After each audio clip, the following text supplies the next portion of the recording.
C3 Counties Radio.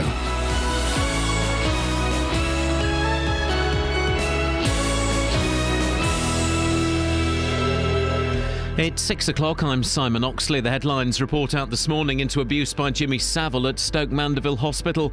Council tax going up in Milton Keynes, and 3 people escaped from Bedfordshire helicopter crash. BBC 3 Counties Radio. A series of reports on Jimmy Savile's history of sex abuse in NHS hospitals is to be published today. The main focus is on Stoke Mandeville in Buckinghamshire, where it's thought he abused 50 people, raping 5 of them. Here's Jane Peel. The report into Savile's crimes at Stoke Mandeville is expected to confirm that he was given a room in an accommodation block used by female students and allowed unsupervised access to all parts of the hospital. Junior staff there widely considered Savile to be a sex pest.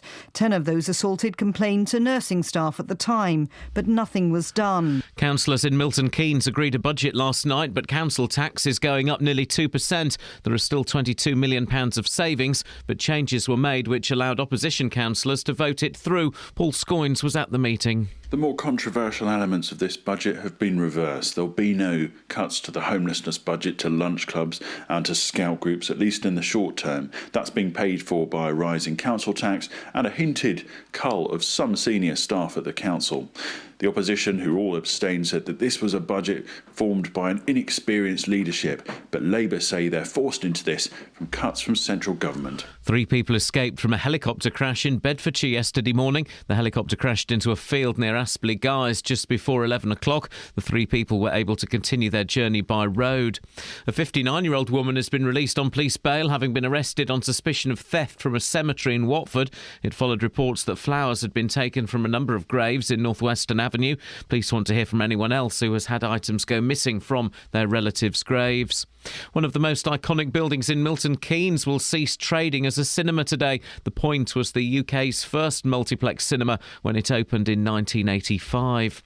Madonna has assured her fans she wasn't hurt when she fell down a flight of steps during her performance at last night's Brits. Ed Sheeran and Sam Smith each won 2 awards, whilst Hitchens' James Bay collected his Critics' Choice Award. Ed Sheeran said he was pleased both he and Sam Smith had been recognised. It feels very good. I feel like no one can say a bad word against that because we are even, which is good. And is there one award that means more to you than another? Oh, definitely the album. The album shows that, I don't know, I feel, it feels good. It feels good. In sport, Milton Keynes Dons have signed Chelsea's England under-21 midfielder Lewis Baker on loan for the rest of the season, and Arsenal's Champions League hopes are hanging by a thread after a 3-1 home defeat by Monaco. The weather cloudy and mild this morning with further outbreaks of rain, clearing later this afternoon. A maximum temperature 11 degrees Celsius, and you can get the latest news and sport online at bbc.co.uk/3 counties.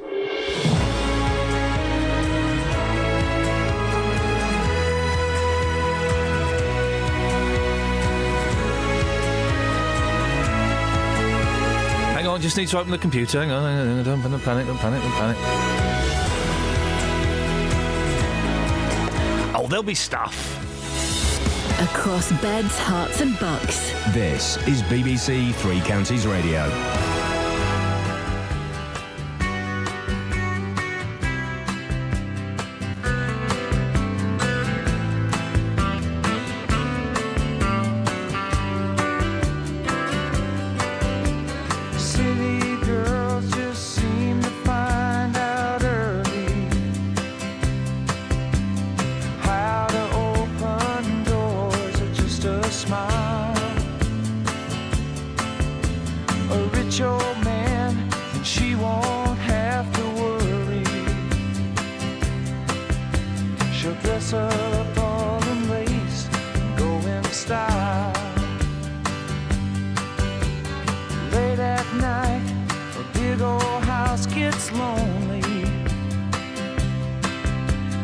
Every form of refuge has its price, and it breaks her heart to think her love is only given to a man with hands as cold as ice. So she tells him she must go out for the evening to comfort an old friend who's feeling down. she's going, yeah, she's leaving. She is headed for the cheating side of town. You can't hide your lying eyes, and your smile is a thin disguise. I thought by now you'd realize there ain't no way to hide your lying eyes.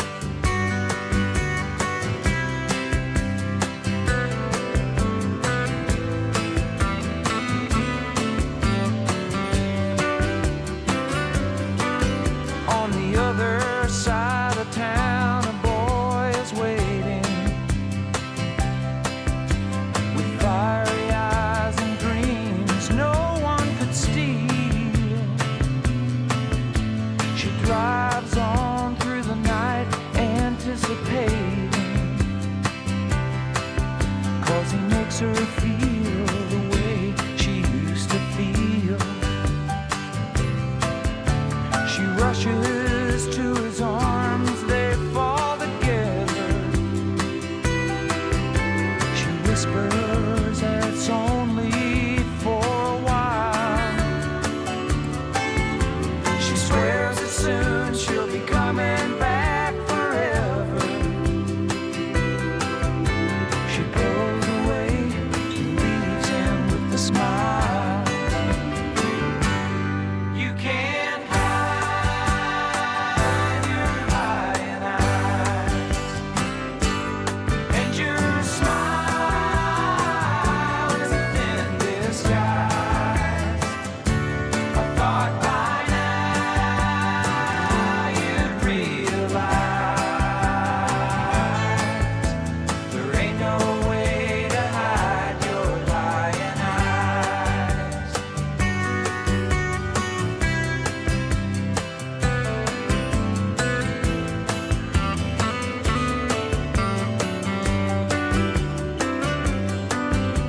She gets up and pours herself a strong one and stares out at the stars up in the sky.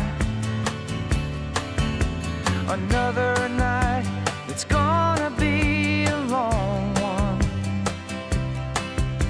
She draws a shade and hangs her head to cry. She wonders how it ever got this crazy. She thinks about a boy she knew in school. Did she get tired, or did she just get lazy? Morning! She's so far Iain Lee, BBC Three Counties Radio. Now, last week, £22 million worth of cuts were rejected by councillors on Milton Keynes Council. It meant uncertainty for dozens of homeless people as their shelters in Bletchley and Fishermead faced the real prospect of a closure. Well, councillors met again last night, and what did they agree? Well, our political reporter Paul Scoins was there. Morning, Paul. What happened?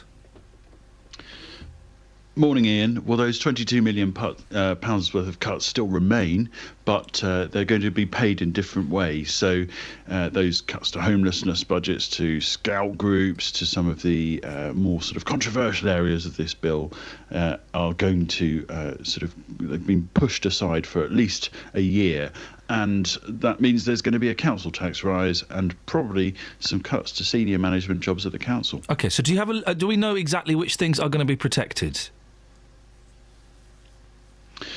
Well, the lunch clubs, the grants which allowed things like the scout groups to continue, parts of the homelessness grant as well, most parts of the homelessness grant, the parking permit scheme, which had been sort of vocally opposed by lots of the businesses of Milton Keynes last week at the meeting, that's been pushed back for a year. The parking. I think the other things are at least going to be reconsidered in a couple of years' time, but I think they're safe for now. It was a bit of an embarrassment for the Labour group. They felt like they had no other option because of the coalition savings forced upon it by central government, but the opposition councillors, all of whom either abstained or they didn't vote at all, they said that this was entirely, manageable last week, that after only a few hours negotiation they were able to find these savings from within the council's own spend, and they should have just, why didn't they come to the table with this last week? So that was the sort of tone of the meeting. It was a little bit, there was still this sort of, they're very inexperienced. It felt mildly patronising to a certain degree, but you could also see why haven't they made those decisions already. And council tax will have to go up. Do we know by how much? Yeah, it's by 1.95%. That is the maximum, if you like, that they can raise it without going through the same process that Ollie Martins is going through at the moment and putting it out to a referendum. So much like Hertfordshire yesterday, they also put their rise up by just under 2%. That is pretty much the limit to what they can do. It is, they say, going to at least fund this sort of year's savings, the £22 million worth of savings, but there are still, on top of those £22 million, a further £50 million to find in the next 3 to 4 years. Paul, thank you very much indeed. Listening to that is Gary Cowland, who used to live in the Orbit Housing Association hostels in Milton Keynes, and now works for Orbit. We've spoken to you a few times, Gary. You were at the meeting last night. What did you make of what happened? I think it's obviously good news. I think that the council were dealt a bad hand, weren't they? And they've had to do the best they can with it. The cuts have to be made, and money has to be found from somewhere. But the hostels aren't safe by any means, are they, for the long-term future? So I think what needs to happen now is people need to sit down, and it shouldn't just be down to the council and Orbit. This hostel needs to evolve, if you like. We need to get probation, other services involved. This service serves the community and the whole of Milton Keynes. So let's not just leave it down to two people, because that can't work in the future. We need to bring other people in. The YMCA, make a collective, a cooperative, if you like, to ensure that services can carry on. What was interesting? Go on. Sorry. The charities and stuff like that. There's loads of people that the outpouring of people that came forward saying it's wrong. That was good to see, but it was kind of. It was all coming in a little bit late, and we shouldn't be getting to that point in the first place. There's plenty of money in Milton Keynes. Milton Keynes is kind of recession-proof.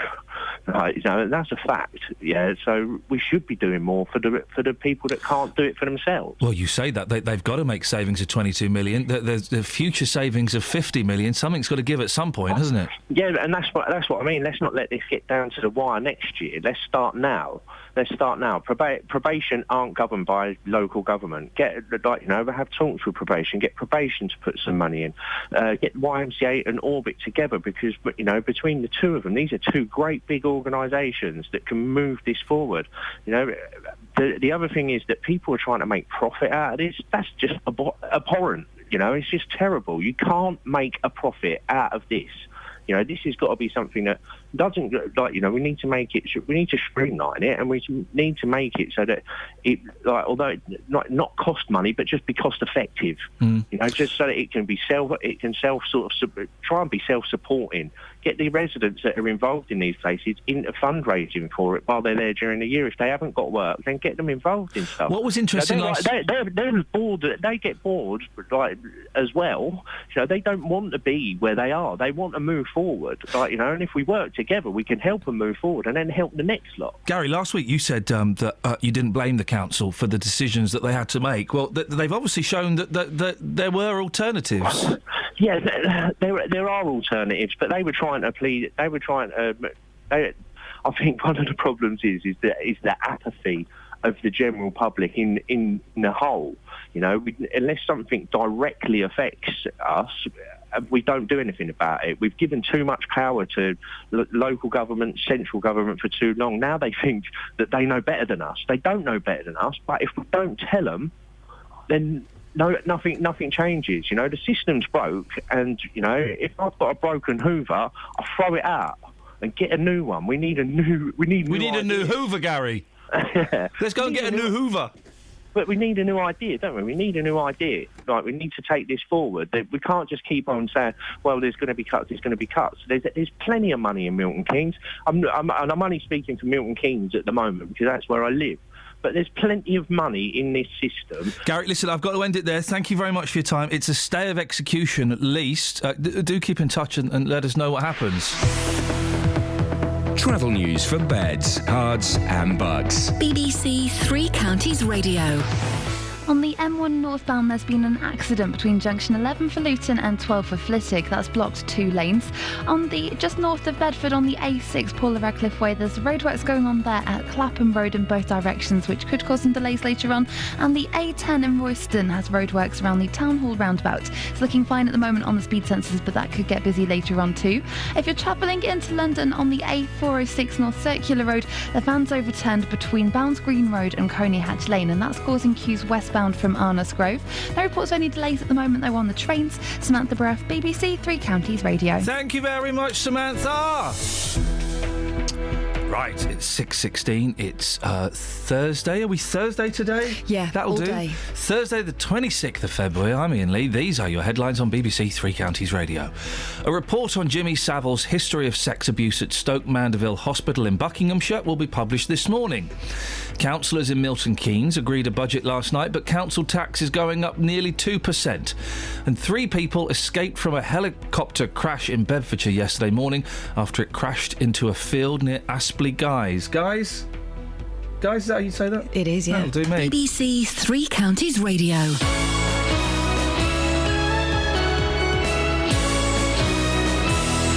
Every weekday from 3. Let's talk about your story. They're little globules of it's chocolate. What is that sticking out of that? That's the abdomen of the ant. Roberto Perroni. Film critic Richard Fitzwilliams, welcome to the programme. Richard, will you be watching Rambo 5? They are unsubtle, they are silly, and they do not appeal. Overweight people are being ignored, humiliated and insulted on a regular basis. When you're in the supermarket, people watching what you're picking up and passing comments. Can I ask you, Claudette, what does it cost to have a cycle of IVF when you decide, well, I have to have children? It all totaled to nearly £25,000. When you're in such a low and desperate place, you'll do anything. Roberto Perroni on BBC Three Counties Radio.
guest there was talking about we need a new Hoover.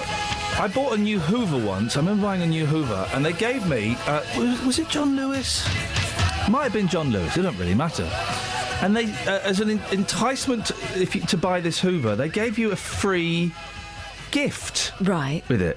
What? Have a guess what the free gift was when I bought a Hoover. Dustpan and brush. Kels, have a guess, right? I bought a Hoover, and to entice me to buy this Hoover, they gave me a free gift. Have a guess what the free gift was when I bought a Hoover. A nozzle? No. It was another Hoover. What? They gave me another Hoover. To hoover the Hoover with? I've got no idea. A little Hoover? Well, or the same size Hoover? It was smaller. One. I think I bought the upright, and then they gave you a little puppy one. You know, the one. Yeah, I've got one of them. But not a dust devil. It was a proper Hoover. Yeah, that's what I've got. A cylinder one. But like why a little would they one give that you drag around. Hoover? For upstairs. We carry it upstairs. What kind of decadent world do we live in? We're going to hell in a handcart. It's the thin end of the wedge. It's political madness gone wrong. Those uprights, though, eh? Got a lot of room. I love an upright. See, mine's very compact. I love a good upright. What's your favourite type of vacuum cleaner? 08459 455, etc, etc, etc. Hey, there's a copper on permanent patrol in one Hertfordshire village. That's got to be good news, except let's break it down. Take it to the bridge. I say patrol, he doesn't move, and I say copper, he's not. He's a shop dummy in a uniform. We've sent Justin Daly on his way to meet him, one dummy interviewing another. But in the meantime, Catherine, you've got the details. Is this a new thing? This sounds like a great idea. No, nothing to do with police cuts. By all accounts, Sergeant Dudfoot, who is named after the bumbling Bobby in the 1939 Will Hay film Ask a Policeman, nice set pieces, sparky dialogue, a good movie. Beautiful. Has been keeping the mean streets of Widford less mean since the 1990s. And who owns this crazy character? Well, it's the guy who lives on Hunsdon Road. Now, I'll give you a bit of background about that area. Please do, mate. Someone decided to do something about the number of accidents related to people putting their foot down along Hunsdon Road and ignoring the 30-mile-per-hour limit. The worst crash, we're told, happened about 10 years ago. Yeah. A car went into someone's living room and burst into flames while the guy was watching the television. Flipping heck. So this is now the property of a 79-year-old gentleman called Derek Goff, but he inherited the dummy, so, he had the choice to get rid of it when he bought the house. He decided to keep it. He's going to be talking to Justin later on, but he spoke to our reporter Tony Fisher on the phone yesterday, and he said he believes that stretch of road is one of the most dangerous in Hertfordshire. It has no street lights. It leads to quite a tricky T-junction, and he thinks it's doing the trick. Is he really hoping that this will reduce speed in the village? Well, Mr. Goff reckons it's working, and he says it's also making people behave better behind the wheel. He says he's seen people put their mobile phones down and throw sort of electric razors and makeup and stuff over their shoulders. I don't know whether I don't know. Anyway, we'll find out. We'll speak to him in about an hour's time. But we're also going to be speaking to the Association of British Drivers because they feel like the dummy could be a dangerous distraction. How could it be a dangerous distraction in as much as what the heck is that? And then you're still thinking about this creepy dummy at the side of the road as you drive off into the distance. But that's the same as coppers. I'm not saying they're creepy dummies. But you see a copper. We were all bombing along the motorway this morning coming to work. I said bombing along. I was doing 69 miles an hour. And we saw a police vehicle. So everybody slowed down. Not me. I wasn't breaking the law. It's everyone else that was bombing along in the outside lane. Hey, don't have this conversation with me. Have it with the Association of British Drivers in 2 hours' time. Turned out it wasn't a police car. It was highways. Paramedic. Oh. Paramedic parked up in the police car slot, so we all started bombing it and flicking our fingers at them. Not me, of course. I was still doing 69 miles an hour in the car. Perfect. Everybody else, outrageous. Hey, George Harrison's birthday, 72. Happy birthday, George. I got my mind set on you. I got my mind set on you. I got my mind set on you. Got my mind set on you. But it's gonna take money. A whole lot of spending money. It's gonna take plenty of money to do it right, child. It's gonna take time.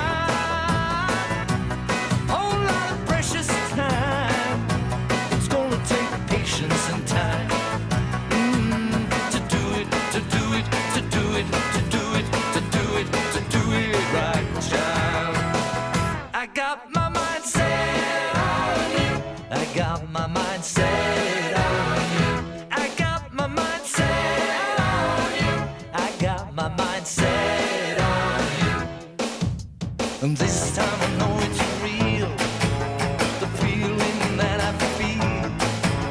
I know if I put my mind to it, I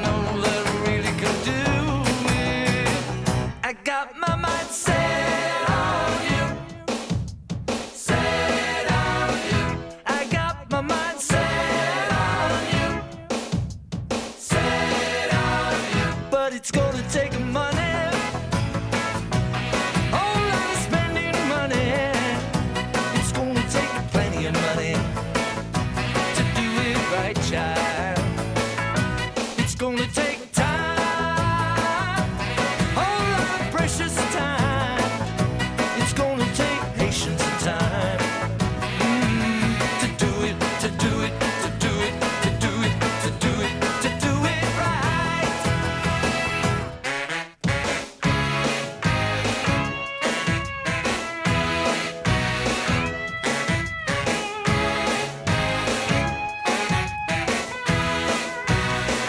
I got my mind set on you.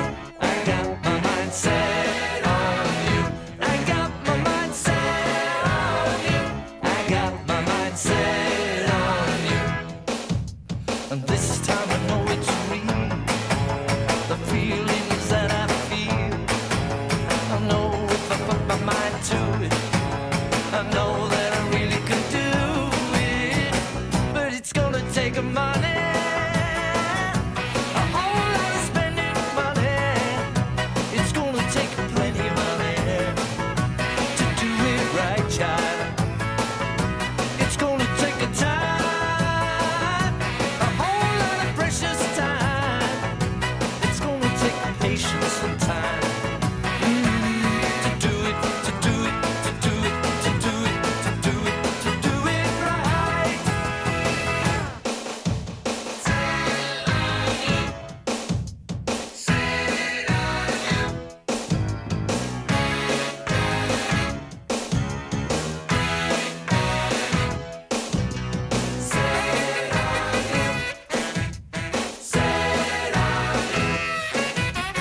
We're going to Coventry today, Catherine Boyle and Mercy. I've got no idea. We're not being sent. We're going there of our Yes. own free will. Is that the cathedral place? Yeah. Okay, well, we're not going to go to that. We're not going to the cathedral. There was a record shop there, I remember. Right, okay. It might not be there anymore. It was like Okay. 1995. Coventry Records. Yep.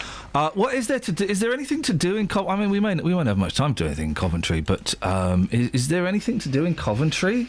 I mean, what is it? It's just a cathedral, isn't it? Cathedral City. That's the. Yeah, but it's a new cathedral. It's not like one of those. It's not like a Harry Potter one. Right. Oh, so got bombed by the Nazis. Yeah, those pesky. Flipping Hitler, man. Flipping Hitler. That is outrageous. That is outrageous. Honestly, it is though. Rude. Very rude. Anyway, we won, so ultimately, that's all fine. Well, let's see what happens. If anyone knows Coventry, tell us what we should be seeing. Yeah, I don't really. The thing is, everywhere's the same now, isn't it? There'll be a boot. All it is Boots next to Next, or is it next to River Island? That's it.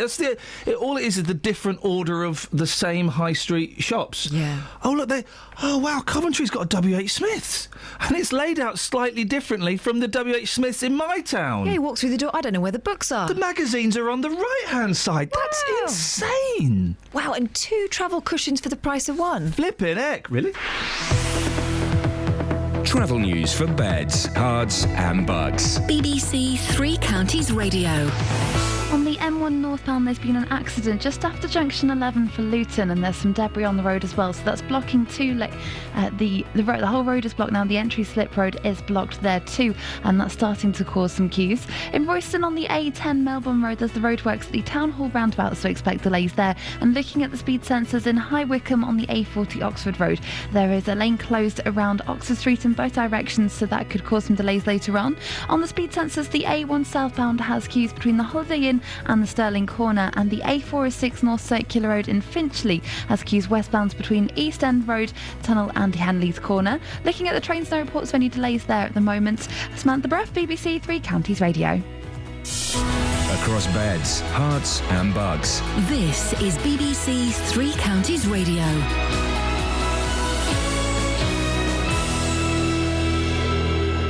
It's 6:30. I'm Simon Oxley. A report on Jimmy Savile's history of sex abuse at Stoke Mandeville Hospital in Buckinghamshire will be published this morning. Savile was a major fundraiser and regular visitor to Stoke Mandeville for more than 20 years. Today's report is expected to say that at least 9 instances of abuse were reported at the time. Councillors in Milton Keynes agreed a budget last night, but council tax is going up nearly 2%. There is still £22 million of savings, but changes were made which allowed opposition councillors to vote it through. And Madonna has assured her fans she wasn't hurt when she fell down a flight of steps during her performance at last night's Brits. Ed Sheeran and Sam Smith each won 2 awards, whilst Hitchens' James Bay collected his Critics' Choice Award. 3 Counties Sports. BBC Three Counties Radio.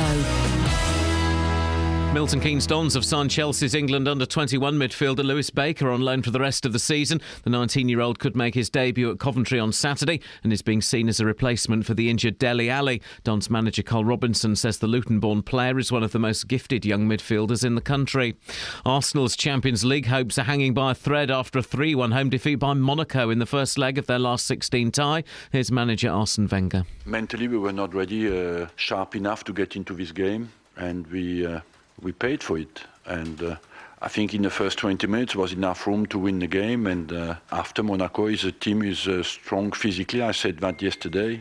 We missed the chances. If you look at the number of chances we missed tonight, at that level, you cannot afford that. Tonight in the Europa League, Liverpool go to Besiktas in Turkey after a 1-0 win in the first leg. Tottenham are in Italy after a 1-1 draw in the first leg against Fiorentina. Everton host the Swiss side Young Boys, leading 4-1. And Afghanistan have beaten Scotland at the Cricket World Cup. Afghanistan won by 1 wicket with 3 balls to spare, chasing 211 for victory. BBC Three Counties News and Sport. The next full bulletin is at 7. Call 08459 455 555. BBC Three Counties Radio. Well, the big news story of the day, without a shadow of a doubt, it's Madonna falling down over some stairs, and I literally, I cannot stop watching the video. What happens? Does someone pull her off? I think someone is tugging. It looks and it looks like it's caught round her neck. It looks like she's wearing a cape. Always a dangerous activity to do if he's a pop star. I've got a cape. Yeah? I would never attempt to stair climb She wearing looks it. like the Scottish Widow. Yeah. No, she looks like the Scottish Widow's gran, and it looks like there's the hot, sexy male muscular dancers are trying to pull her cape off, but she's not undone the tie. Actually, I thought it was stuck somewhere around her collar area. Well, either Back. way. Anyway, it was a right commotion. Either way, it's hilarious. And as somebody who has fallen off of a stage and chipped my teeth and slightly concussed myself in front of people, you got to laugh at these things. She won't laugh. Someone will be getting fired. Yeah. And rollicked. So, well, probably. We've, yes, she's 62 years old. She's not. She is. Is She's she? 62 years old. And it really is wonderful. So the question today is, have you ever pulled Madonna off of a stage? Or what have you fallen off? Either of those two will do. 08459 455 555. My sister fell off the stage when she was Mary. Oh, so right. it was a very unholy... It was another fallen Madonna. Boom! Okay. Because Joseph kept trying to touch her baby, and Well, if you all know it's not Joseph's baby. well, that's what she told him, and she Joseph's baby. kept moving the baby and edging away until finally my sister went AOT over the back of the stage, and everyone saw Mary's knickers. Well, at least Mary was wearing some knickers. Yes. When did people... Madonna probably wasn't. When did people in the Bible stop living for hundreds of years? Because, like, Noah, as we discussed, lived to about 900. Yeah, wasn't there a thing? Didn't God say, right, enough of that? I don't know. You can all have your allotted time, and that's your lot. I don't know. Andy in Luton might know. Andy? Yes? Morning? Yes? OK. When did people in the Bible stop living for hundreds of years? Oh, I don't know. That's a very difficult question. Do you want to have a little punt? Well, I would think it must be... What are you doing? Hundreds of years ago. Hundreds of years hundreds, ago. yeah. Wow. Yeah. What are you lifting something, Andy? Sorry? OK. What have you called in for? I've called in because I don't know whether you watched the Brit Awards last night. No. Well, I just wanted to make the comment, and it'd probably be quite controversial, but I just think Ant and Dec are not as good as they're made up to be. What? What? What did you just say? What? Ant and Dec. Yes. What? Tell me why, Andy. I tell you, they behave like a couple of naughty boys out for a night, you know. It's so juvenile. I mean, their interviews with people are so patronising as well. What did you want, Parkinson? Well, I think Graham Norton would have been better. Oh, Graham Norton. Hang on a minute, he's patronising. He's always got his tongue firmly up his cheek. No, at least he's intelligent. But you don't want it. It's the Brits, Andy. It's celebrating pop. You don't want intelligent. It's not a documentary. Yeah, but I don't.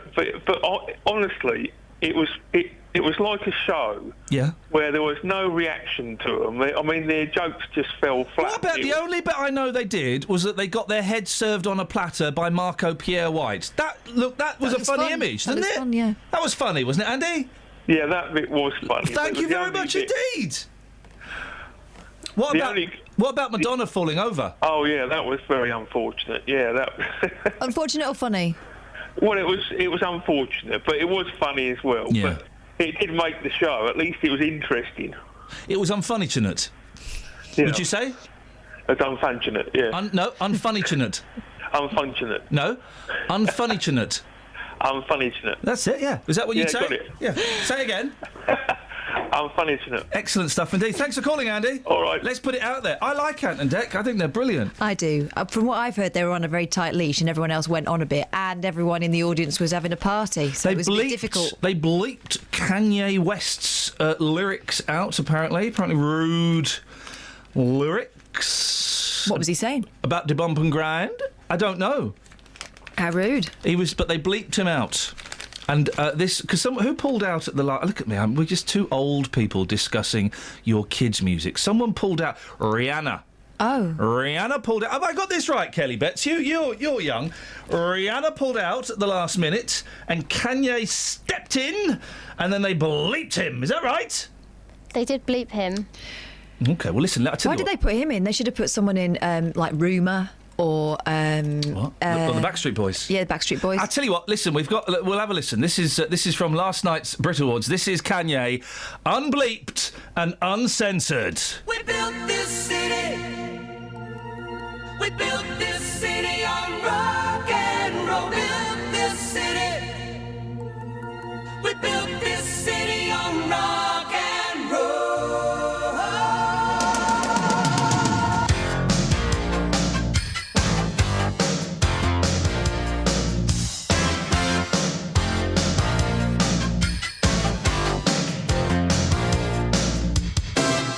Say you don't know me, I recognize my face.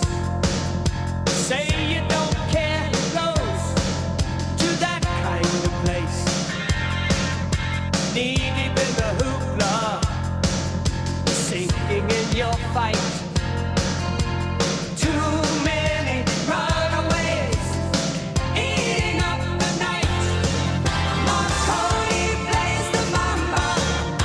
Listen to the radio. Don't you remember? We built this city.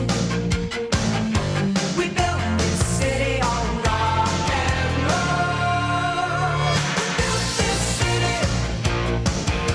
We built this city on rock and roll. Built this city.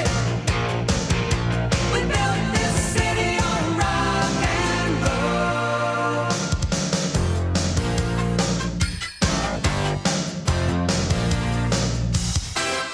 Someone always playing corporation games. Who cares? They're always changing corporation names. We just want to dance here. Someone stole the stage. They call us irresponsible. Write us off the page. Marconi plays the mama. Listen to the radio. Don't you remember? We built this city. We built this city on rock and roll. We built this city. We built this city on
don't think you can knock Ant and Dec.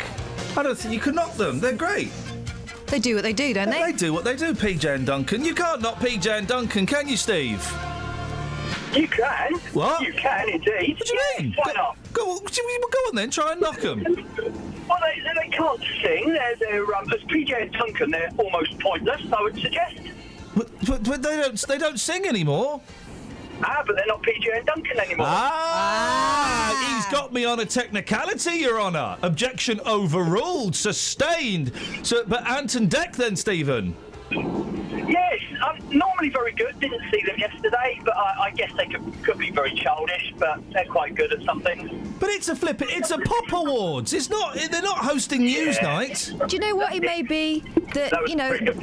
Their act is two young guys, and I guess they're both kind of dads now, and maybe it's time to move along and let someone else have a go, like Sam and Mark.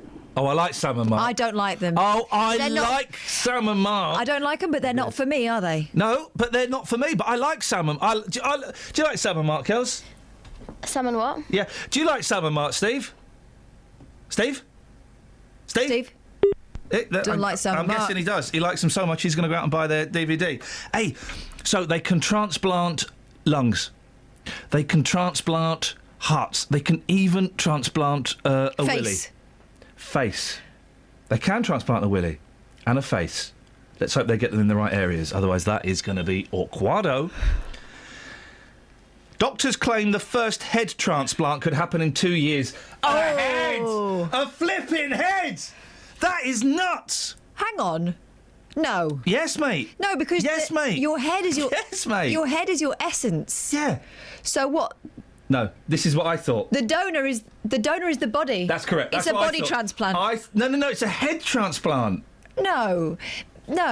It sounds like the plot of a bad horror film, but doctors are gearing up to do the world's first head transplant. This makes me feel so good. No, which bit is the patient? The head is the patient. The head is the sentient bit. Yeah. Don't drop me! You know what's going to happen? You have to stay awake for it. Loads of young models are going to be bumped off for their bodies. Italian surgeon Sergio Canavero wants to take the head from someone with an incurable illness and graft it onto a healthy body. No, you can't. Baby! He claims the first operation could be done in just 2 years' time. The £7.5 million body swap would initially be used to give a new lease of life to paralysed people, including those with spinal cord injuries, similar to those sustained by Christopher Reeve. Well, he's dead now. They're not going to do it to him, are they? People with muscle-wasting diseases... Eventually, the technique could be used to extend the life of healthy people in the ultimate cosmetic surgery, coming soon to living TV.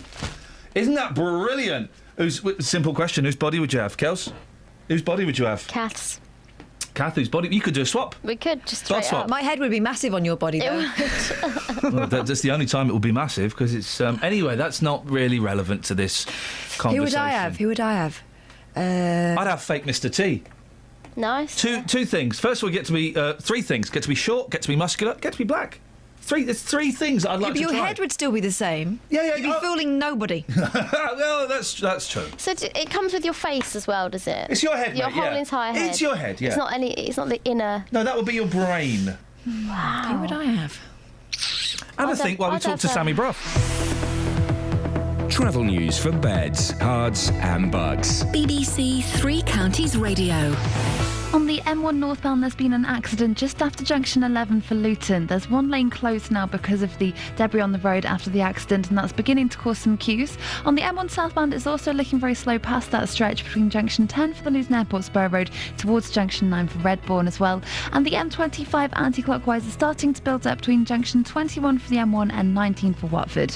Also, the North Orbital Road around the M25 junction 21A roundabout is looking quite busy. And in High Wycombe, checking the speed sensors on the A404 Amersham Road. There's the electricity works going on at Hamilton Road, which could cause some delays later on, but it's looking fine at the moment and there's no delays reported so far on the trains. Samantha Brough, BBC Three Counties Radio. Thank you very much indeed.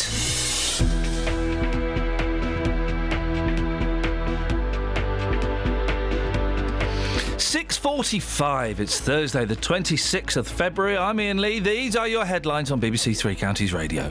A report on Jimmy Savile's history of sex abuse at Stoke Mandeville Hospital in Buckinghamshire will be published this morning. Councillors in Milton Keynes agreed a budget last night, but council tax is going up nearly 2%.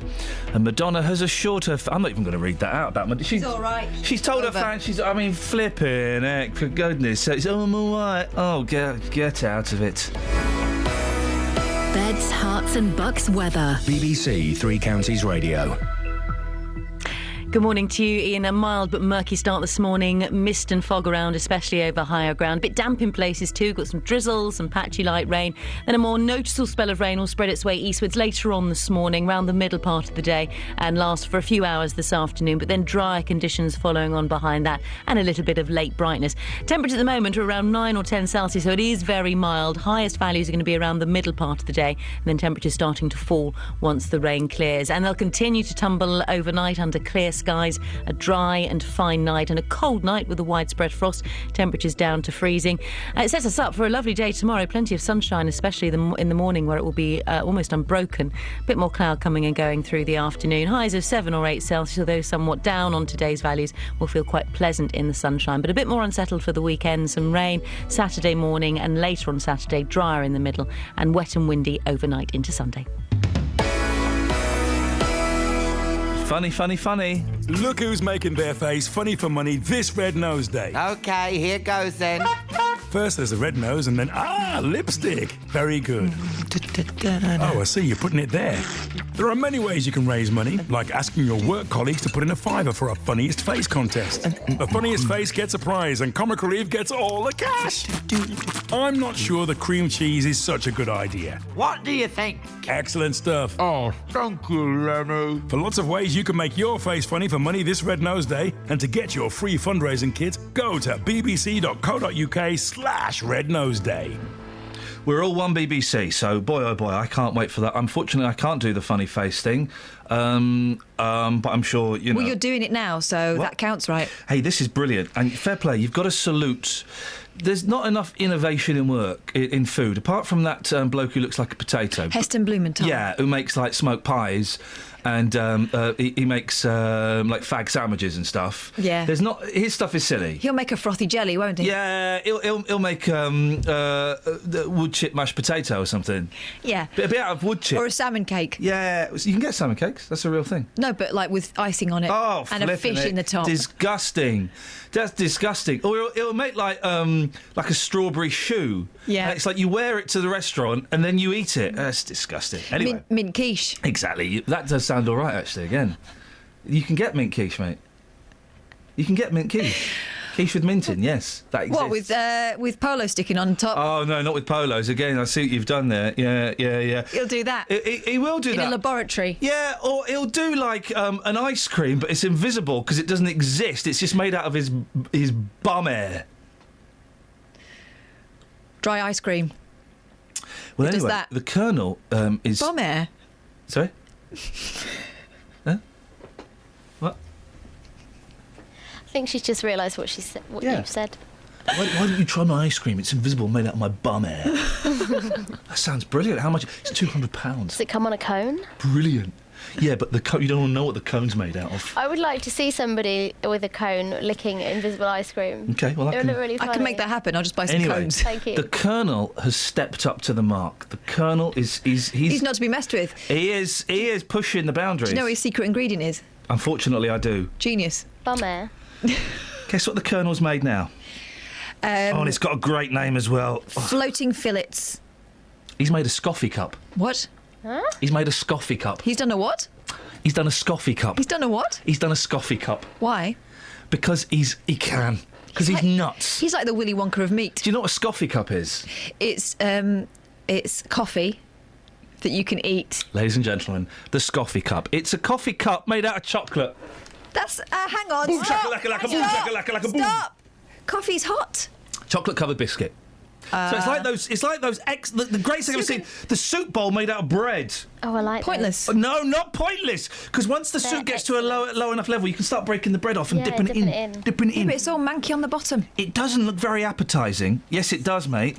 But this edible coffee cup in Britain, first in Britain, is really a chocolate-covered biscuit. Fast food chain KFC's Scoffy Cup is designed to keep the content hot and the biscuit crispy as you drink, with a layer of sugar paper on the outside and coating of white chocolate inside. Stop.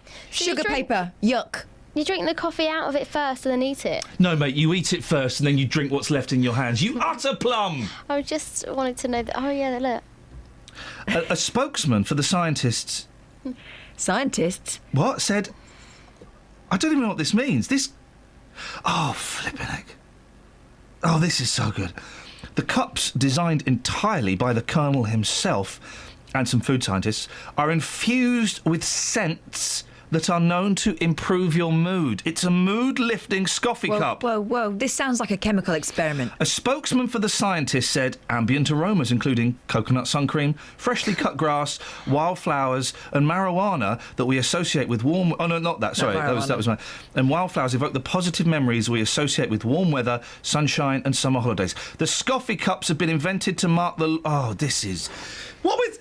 We are living in... These are salad days, not salad days, they are meat days, because with Burger King doing the deliveries, the Colonel inventing the Scoffy Cup. Raise your game, Wendy. Raise your game, Wimpy. Raise your game, Insane Clown. Raise your game. There is a high street food battle taking place. And However, boy, oh boy. Have you seen some of the people that work in those places? Yes, I They're have. going to have their hand wrapped around your cup. They're Yep. going to pour the coffee in Mate. and they're going to give it to you with their hands And that they've been taking money with. I am more than happy. They wear plastic gloves now, mate. I have a rule. I don't eat You're anything taking made money by with scientists. I don't even eat Dr. Oetker's pizzas. Wowzers. No. No. Men in white coats go in laboratories. They do not go in kitchens. You know that Findus is basically a school science lab? I haven't eaten a crispy pancake since 1979. Well, there's an irony. Kelly. Yes. BBC Introducing. Yes. Why is it ironic? I'll tell you off air. The show? To do with crispy pancakes. Who have we got this week? We've got the anchoress. She's from Aylesbury and she's currently on tour. Ian, listen. She's currently on tour with boring? Simple Minds. Aye. Yeah. She's on show 12 of 59. She's in Germany at the moment. Oh, God, that's boring, She's isn't doing it? very, What I mean is that's well. boring.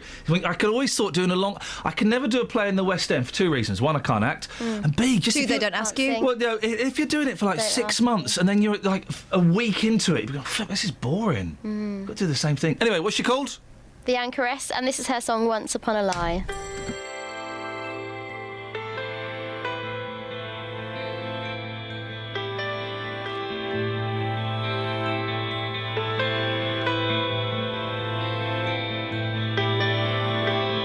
Found you traced up to me inside now. I can't breathe, I can't breathe.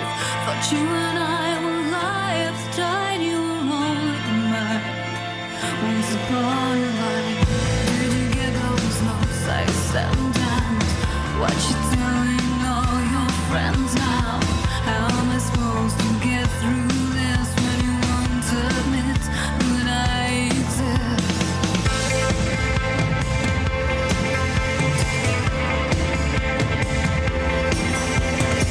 So is there something you're trying to hide? I don't know. Thought you and I were lives tied. Now I don't know.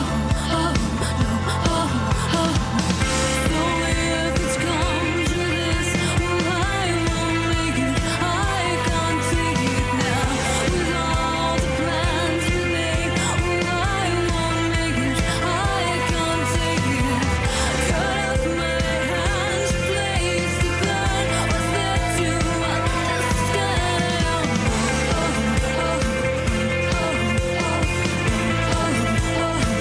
Let it go. Some eyes will rip you open wide and make sure.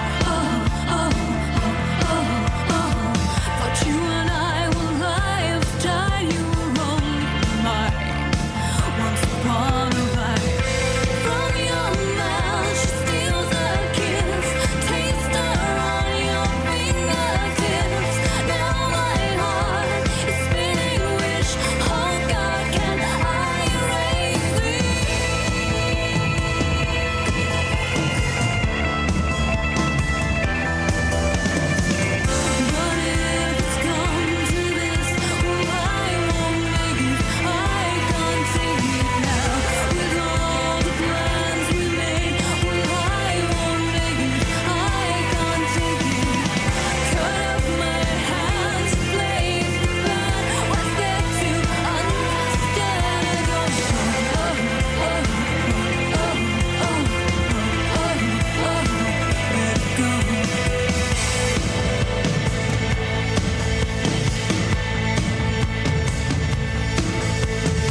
That was with the Anchoress. That's a tricky name. Tricky name, and that's her song "Once Upon a Lie."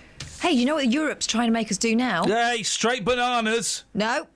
Licensed mobility scooters. Oh, now that sounds good. European Union bureaucrats have provoked fresh fury in this paper, the Daily Express, Yeah.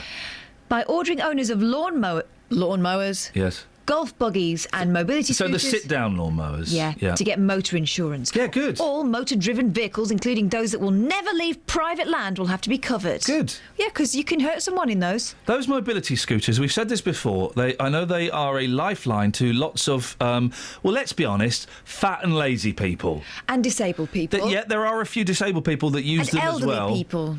Frail people. But we were in Milton Keynes the other week, and we saw a big lad coming out of Burger King on one of these things, and then he parked up and had a burger. And he did get out as well to put his stuff in the bin. He wasn't a litter bug. He wasn't disabled, he was just lazy. Flippin' heck! If you ever go to Las Vegas and the slot machines, it's full of lazy, massive people going between different slot machines on these buggies. I know. I went there once. I had $10 that I gambled. Yeah. And every time I put some money in a slot machine, there was someone behind me. You'd hear it. Yeah. Someone coming up behind me. They're watching the machines. Yeah, they're 08459 455 555. We've said this before. Of course, it's time that we got licences and insurance for those buggies, isn't it? Travel news for beds, cards, and bugs. BBC Three Counties Radio. On the M1 northbound, just after junction 11 for Luton, there's been an accident involving two cars. There's debris on the road because of the accident, so there's one lane closed there, and the entry slip road's also partially blocked at junction 11 for Luton. On the A1M southbound, it's looking very busy around junction 7 for Stevenage, and checking the cameras on the M25 anti-clockwise, that's starting to look quite busy between junction 21 for the M1 and 19 for Watford. On the A421 Standing Way in Milton Keynes, there's the roadworks around the Kingston roundabout. It's looking fine at the moment, but expect delays as it starts to get busier, and there's no major delays showing up on the train departure boards at the moment. Samantha Bruff, BBC Three Counties Radio.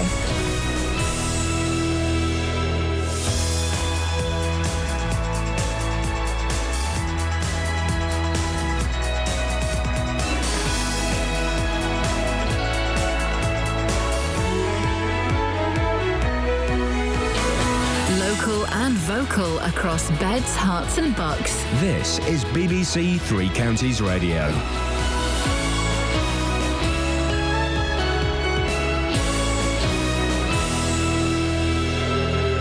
It's 7 o'clock. I'm Simon Oxley. The headlines: warnings ignored about Savile abuse at Stoke Mandeville, council tax going up in Milton Keynes, and 3 people survive Bedfordshire helicopter crash. BBC Three Counties Radio. A report on Jimmy Savile's history of sex abuse at Stoke Mandeville Hospital in Buckinghamshire will be published this morning. Savile was a major fundraiser and regular visitor to Stoke Mandeville for more than 20 years. Here's Jane Peel. The report into Savile's crimes at Stoke Mandeville is expected to confirm that he was given a room in an accommodation block used by female students and allowed unsupervised access to all parts of the hospital. Junior staff there widely considered Savile to be a sex pest. 10 of those assaulted complained to nursing staff at the time, but nothing was done. One of Savile's victims was just 8 years old, another was a young nurse. I think he took a bit of a shine to me. I was very young, pretty, slim. It was always very casual, patting on the bottom to start with, but then he started to take it. He was always trying to push the boundaries with me. The report will be published at 9:30 this morning. Buckinghamshire Healthcare NHS Trust, which oversees Stoke Mandeville, says it will respond later. Councillors in Milton Keynes agreed a budget last night, but council tax is going up nearly 2%. There are still £22 million of savings, but changes were made which allowed opposition councillors to vote it through. Paul Scoynes was at the meeting. The more controversial elements of this budget have been reversed. There'll be no cuts to the homelessness budget, to lunch clubs and to scout groups, at least in the short term. That's being paid for by a rise in council tax and a hinted cull of some senior staff at the council. The opposition, who all abstained, said that this was a budget formed by an inexperienced leadership, but Labour say they're forced into this from cuts from central government. 3 people escaped from a helicopter crash in Bedfordshire yesterday morning. The helicopter crashed into a field near Aspley Guys just before 11 o'clock. The 3 people were able to continue their journey by road. A 59-year-old woman has been released on police bail, having been arrested on suspicion of theft from a cemetery in Watford. It followed reports that flowers had been taken from a number of graves in North Western Avenue. One of the most iconic buildings in Milton Keynes will cease trading as a cinema today. The Point was the UK's first multiplex cinema when it opened in 1985. Madonna has assured her fans she wasn't hurt when she fell down a flight of steps during her performance at last night's Brits. Ed Sheeran and Sam Smith each won 2 awards, whilst Hitchens' James Bay collected his Critics' Choice Award. Ed Sheeran said he was pleased both he and Sam Smith had been recognised. It feels very good. I feel like no one can say a bad word against that because we are even, which is good. And is there one award that means more to you than another?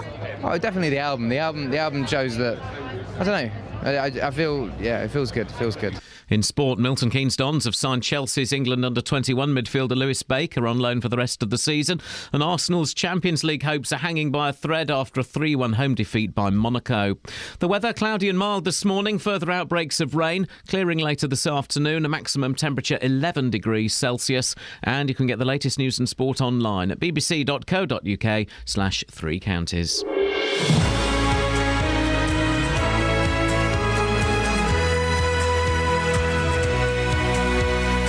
Thank you, Simon.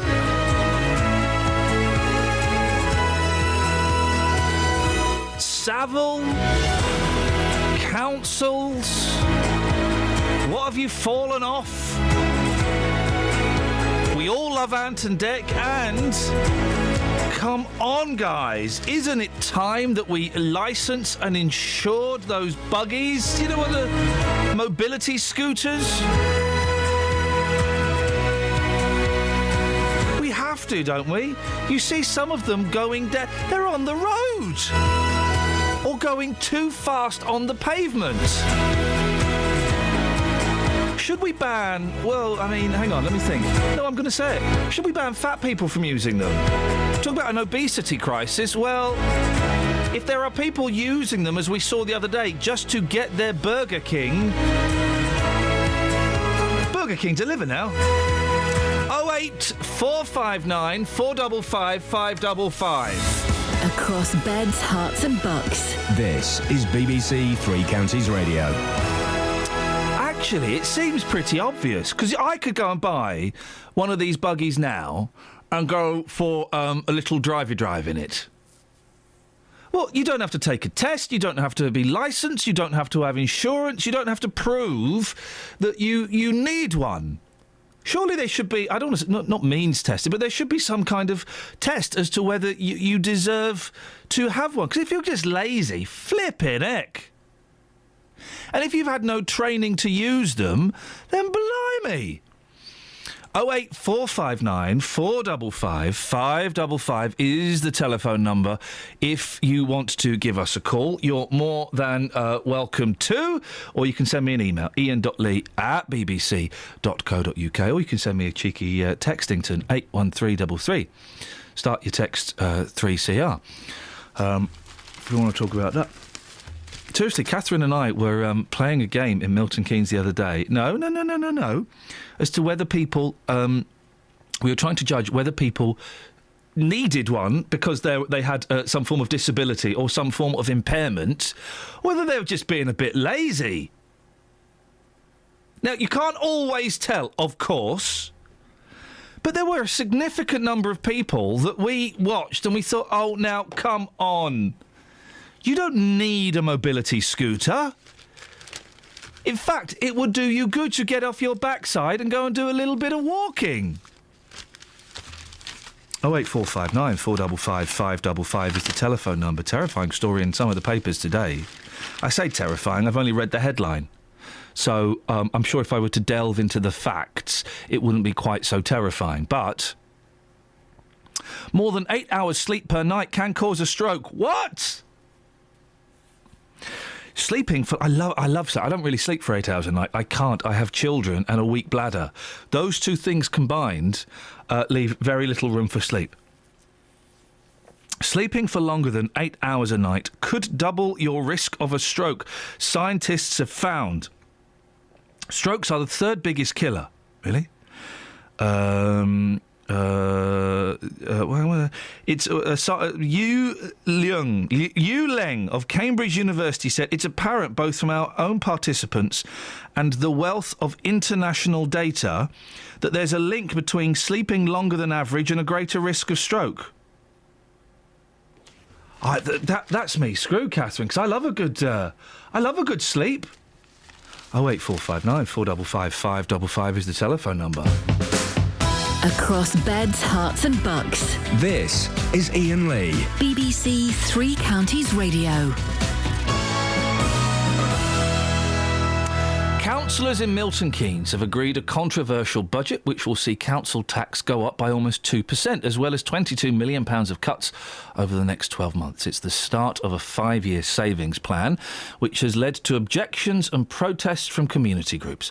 Well, Councillor Edith Bald is the Conservative group leader. Morning, Edith. Good morning. Now, you objected to the Labour's suggested cuts last week.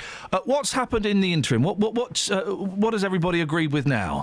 Well, we've found another £2.5 million in total to go back into the budget, split between those which are in the budget sort of long-term and recurring, and then some one-off funding. So it's quite an achievement in a day, to be honest. So I suppose I'm pretty miffed, really, that we've been saying there's things wrong with the budget since November, when the savings schedules first came out, and Labour refused to do anything about it, quite frankly, and yet in a day, last Friday, in 6.5 hours of discussions, we found some money.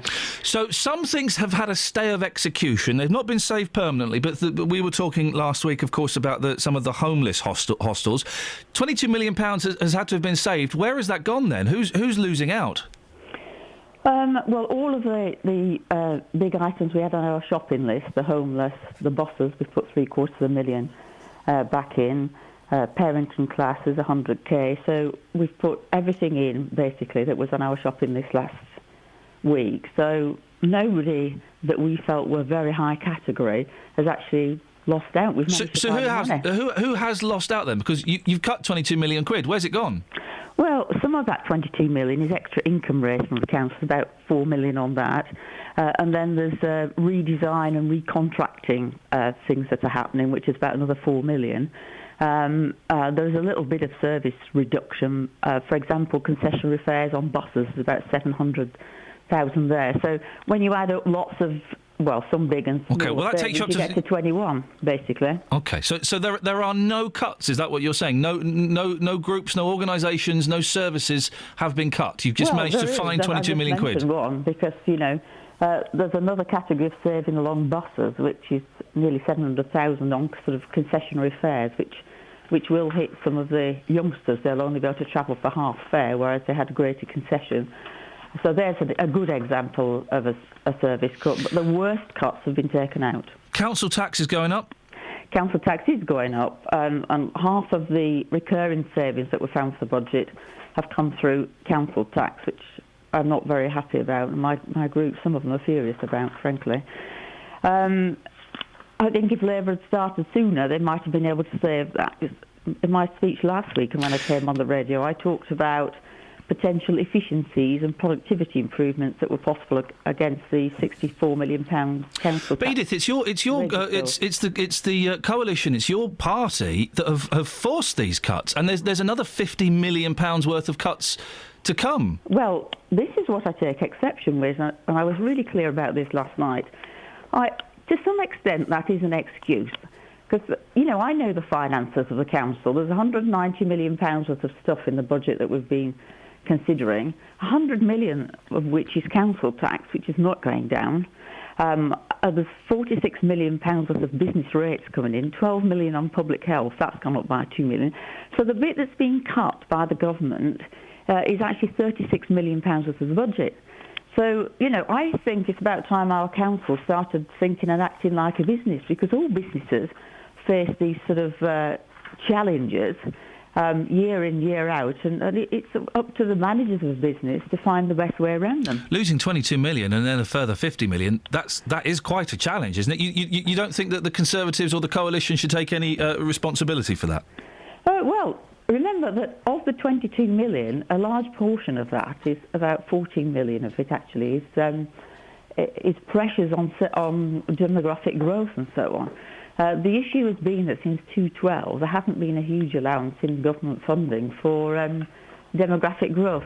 It gets rather technical actually. There is something called the New Homes Bonus which does, and of course council tax is volume driven. So, but there are cuts. It does sound that you're blaming it entirely on the Labour Council, and it sounds like that because compromises have been made, you may actually have a point.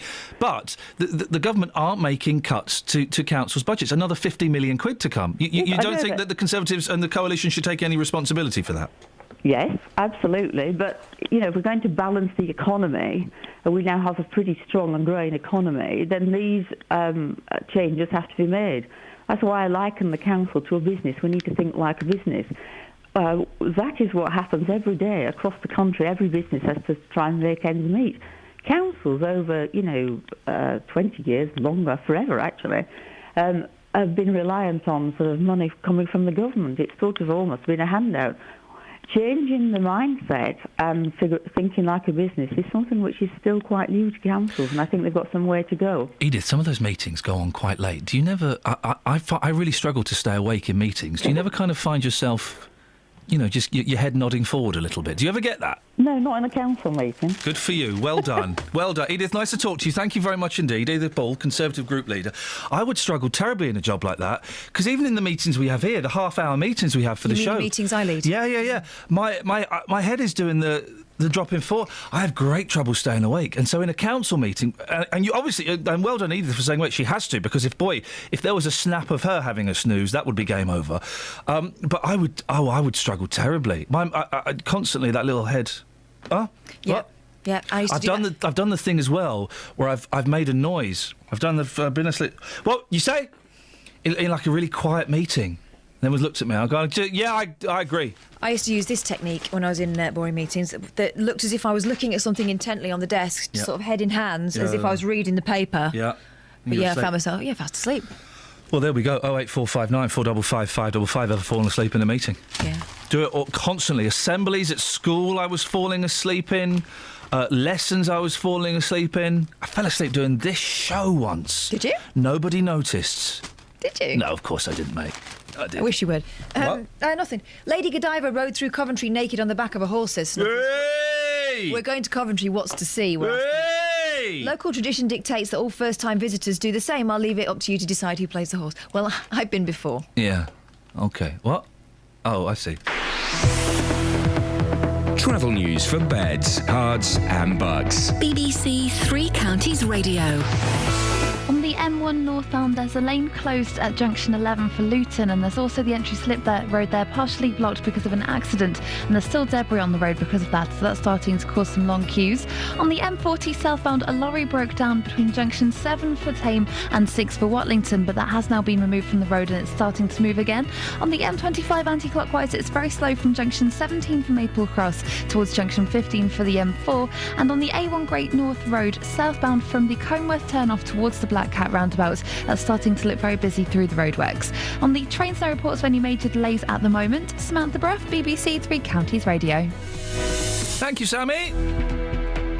7:15. It is Thursday, the 26th of February. I'm Iain Lee. These are your headlines on BBC Three Counties Radio. A report on Jimmy Savile's history of sex abuse at Stoke Mandeville Hospital in Buckinghamshire will be published this morning. Councillors in Milton Keynes agreed a budget last night, but council tax is going up nearly 2%. And 3 people escaped from a helicopter crash in Bedfordshire yesterday morning after it crashed into a field near Aspley Guys. BBC Three Counties Radio.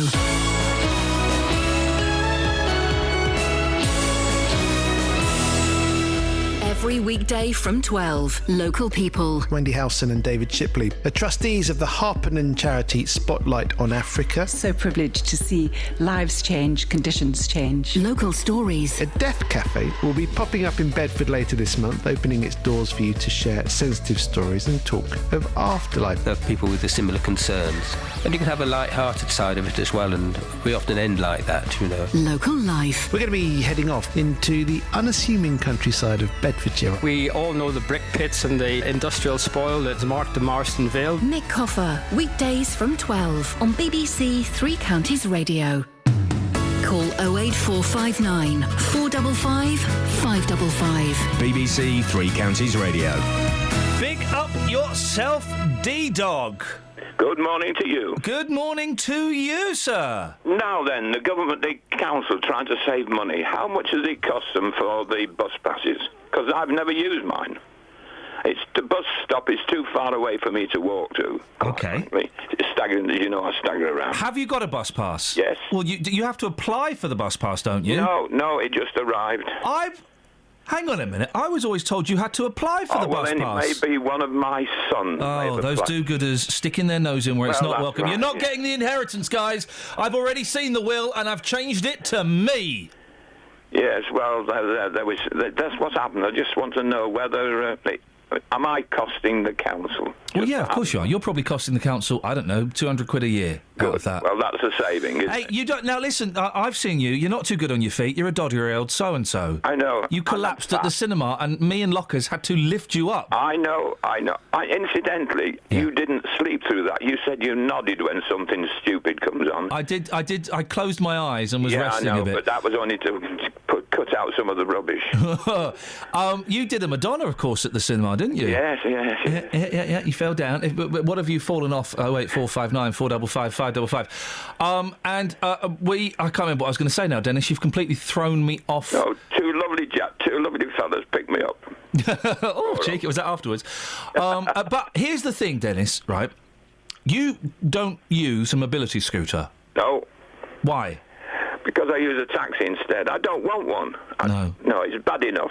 They're a right pain in the bum, aren't they? Yeah, they are. I hate those things. And they go too fast through shopping centres. But I was sat in the doctor's surgery, and the woman came into the surgery with it, and where we were sitting down, it was the side of a bus. Yeah. It wasn't a normal one. No. It was a damn big grey thing. Actually, if you put a lid on it, would have looked like a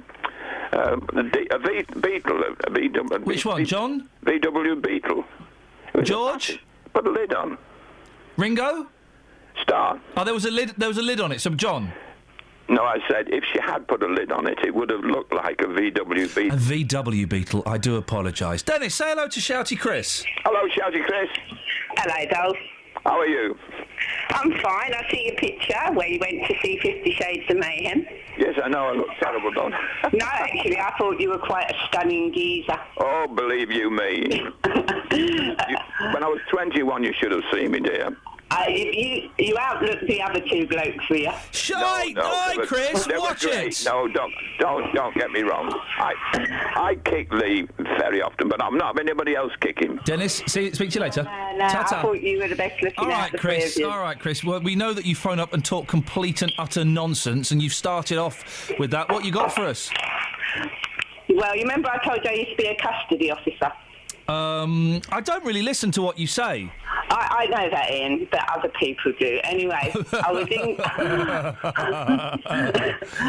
in court one day with the prisoner in the dock. Yeah. And I felt so tired. And I just started nodding. You know when you're nodding off to sleep? Yeah. And then when it was like touching my décolletage. Say that, right, what? Your décolletage? My décolletage. What's a décolletage, Catherine? Yeah, you know the bit above your boobs. Yeah. Hang on, who was touching what? Catherine, what's she talking about? She's talking about someone touching her cleavage. With their chin.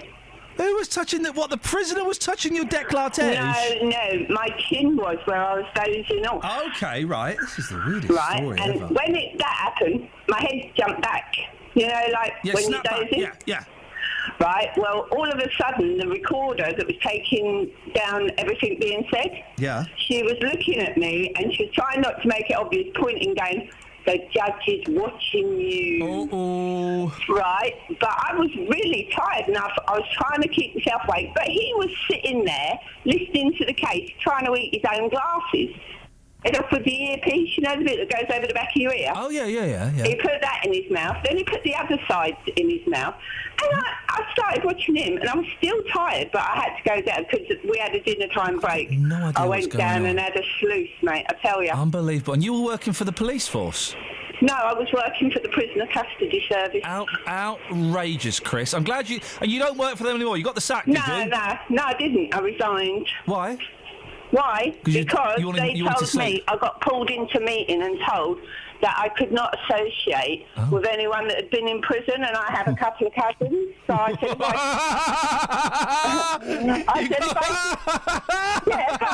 hang on. If someone has done their time, they've paid for their crime, haven't they? You got a couple of dodgy cousins, have you, Chris? Yeah. Naughty boys, are they? Have you not got any?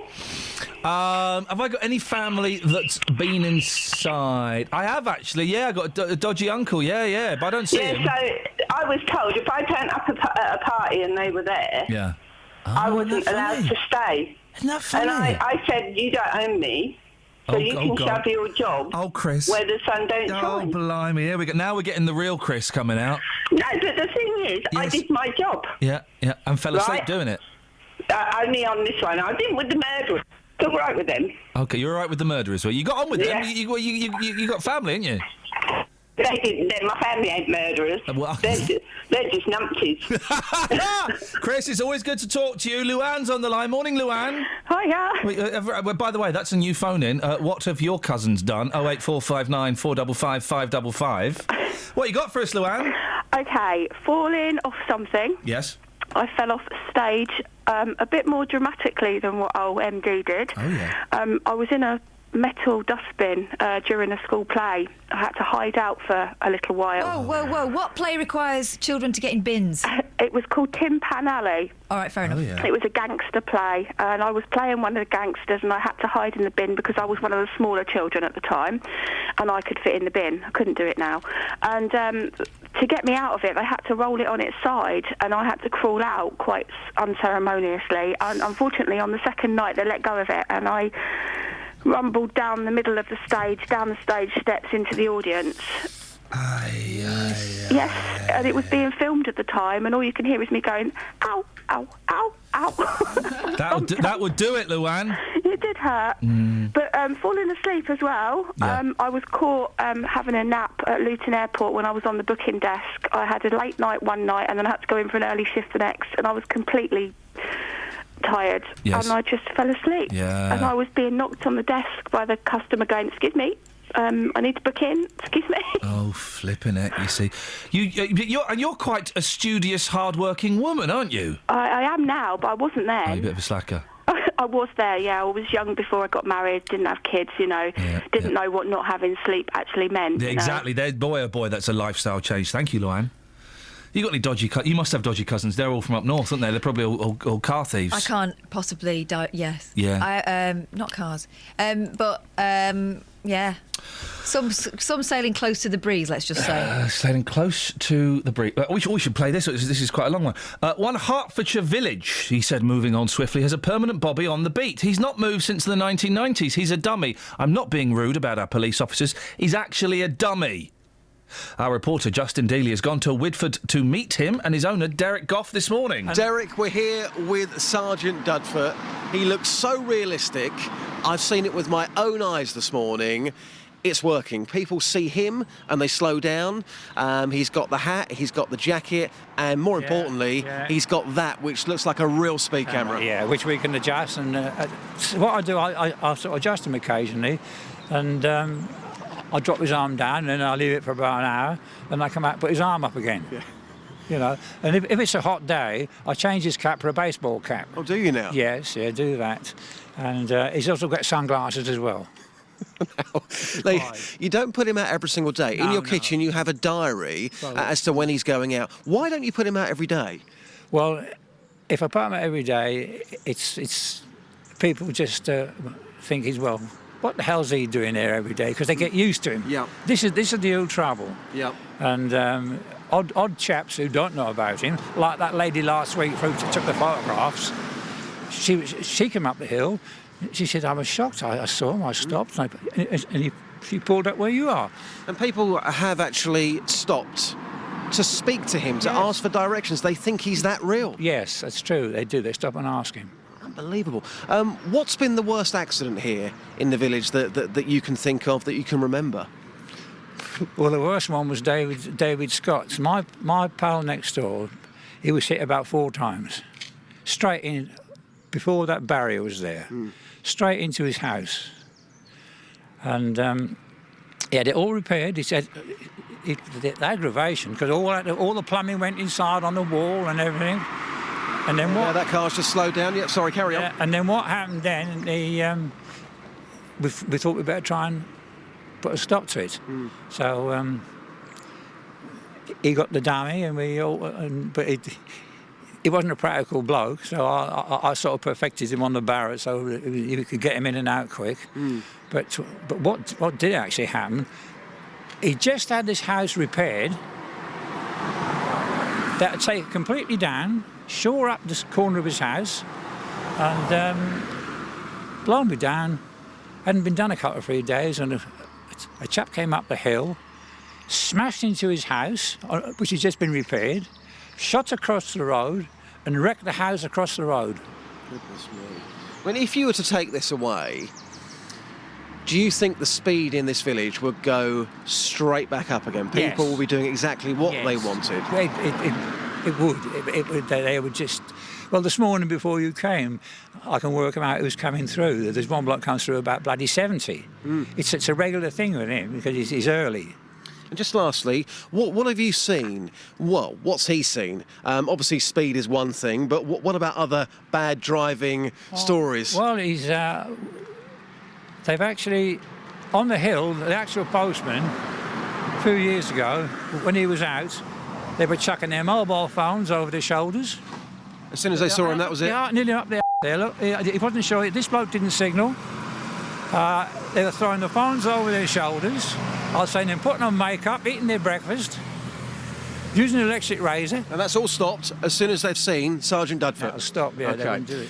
I'm going to just chill for a bit, have a cup of coffee, and then we're going to come out and monitor this properly for after 8 o'clock this morning. I can't believe how realistic he looks. We shall talk again in a second. Derek, thanks for your time for the time being. He's going to chill for a bit and have a cup of coffee. Travel news for beds, cards and bugs. BBC Three Counties Radio. On the M1 northbound, just after junction 11 for Luton, that has now reopened after the accident there earlier, and the entry slip road's clear as well, so things are starting to move again there now. But on the M1 southbound, that's still very slow between junction 11 for Dunstable Road and 9 for Redbourne. In Margate on the A5 southbound, that's also looking very slow from Lynch Hill down towards junction 9 for Redbourne towards the M1. And the A1 Great North Road is very slow southbound from the Comworth turnoff through the roadworks towards the Black Cat roundabouts. In Luton on Airport Way, that's looking very busy westbound between Vauxhall Way and the Kidneywood roundabouts. Looking at the train departure boards, there's no significant delays at the moment. Samantha Bruff, BBC Three Counties Radio. Across beds, hearts and bugs. This is BBC Three Counties Radio.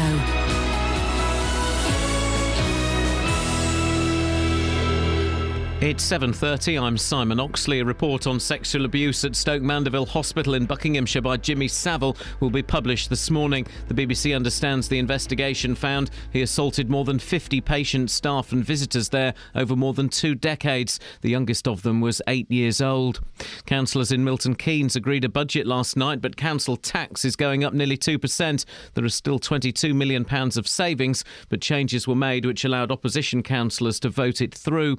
And 3 people escaped from a helicopter crash in Bedfordshire yesterday morning. The helicopter crashed into a field near Aspley Guys. Three Counties Sports. BBC Three Counties Radio. Milton Keynes Dons have signed Chelsea's England under-21 midfielder Lewis Baker on loan for the rest of the season. The 19-year-old could make his debut at Coventry on Saturday and is being seen as a replacement for the injured Dele Alli. Dons manager Carl Robinson says the Luton-born player is one of the most gifted young midfielders in the country.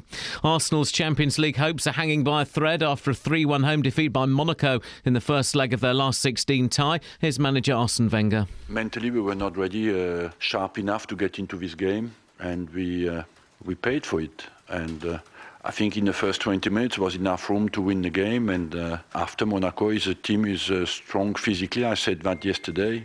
We missed the chances. If you look at the number of chances we missed tonight, at that level, you cannot afford that. Tonight in the Europa League, Liverpool go to Besiktas in Turkey after a 1-0 win in the first leg. Tottenham are in Italy after a 1-0 draw in the first leg against Fiorentina. And Everton host the Swiss side Young Boys, leading 4-1. Afghanistan have beaten Scotland at the Cricket World Cup. Afghanistan won by 1 wicket with 3 balls to spare, chasing 211 for victory. Meanwhile, England bowler Steve Finn from Watford is backing calls for a shake-up of 2020 cricket here, using cities rather than the traditional counties. Most definitely, it's surprising that it's took this long to make its way to the lips of English people, but it's a move that we'd be very welcome and very open to being involved with. You want to play against the best players, you want to play in front of big crowds, and you want to put yourself under pressure in those situations. The only way our cricket is going to develop is by doing that, and I think franchise cricket is probably the best way to do that. BBC Three Counties News and Sport. The next full bulletin is at 8.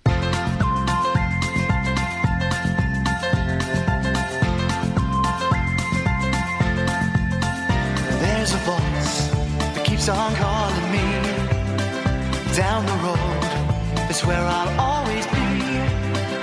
Every stop I make a new friend.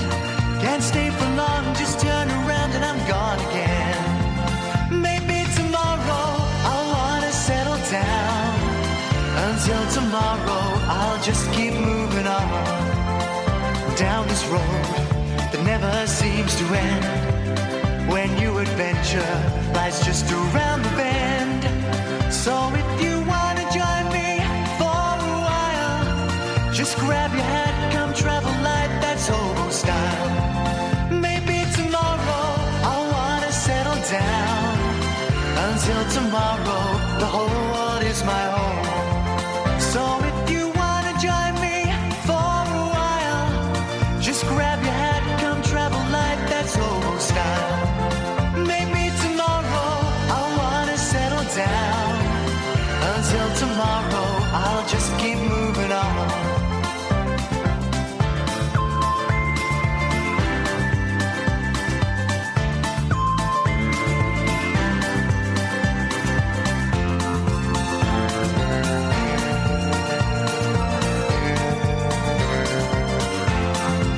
Maybe tomorrow, I'll wanna settle down.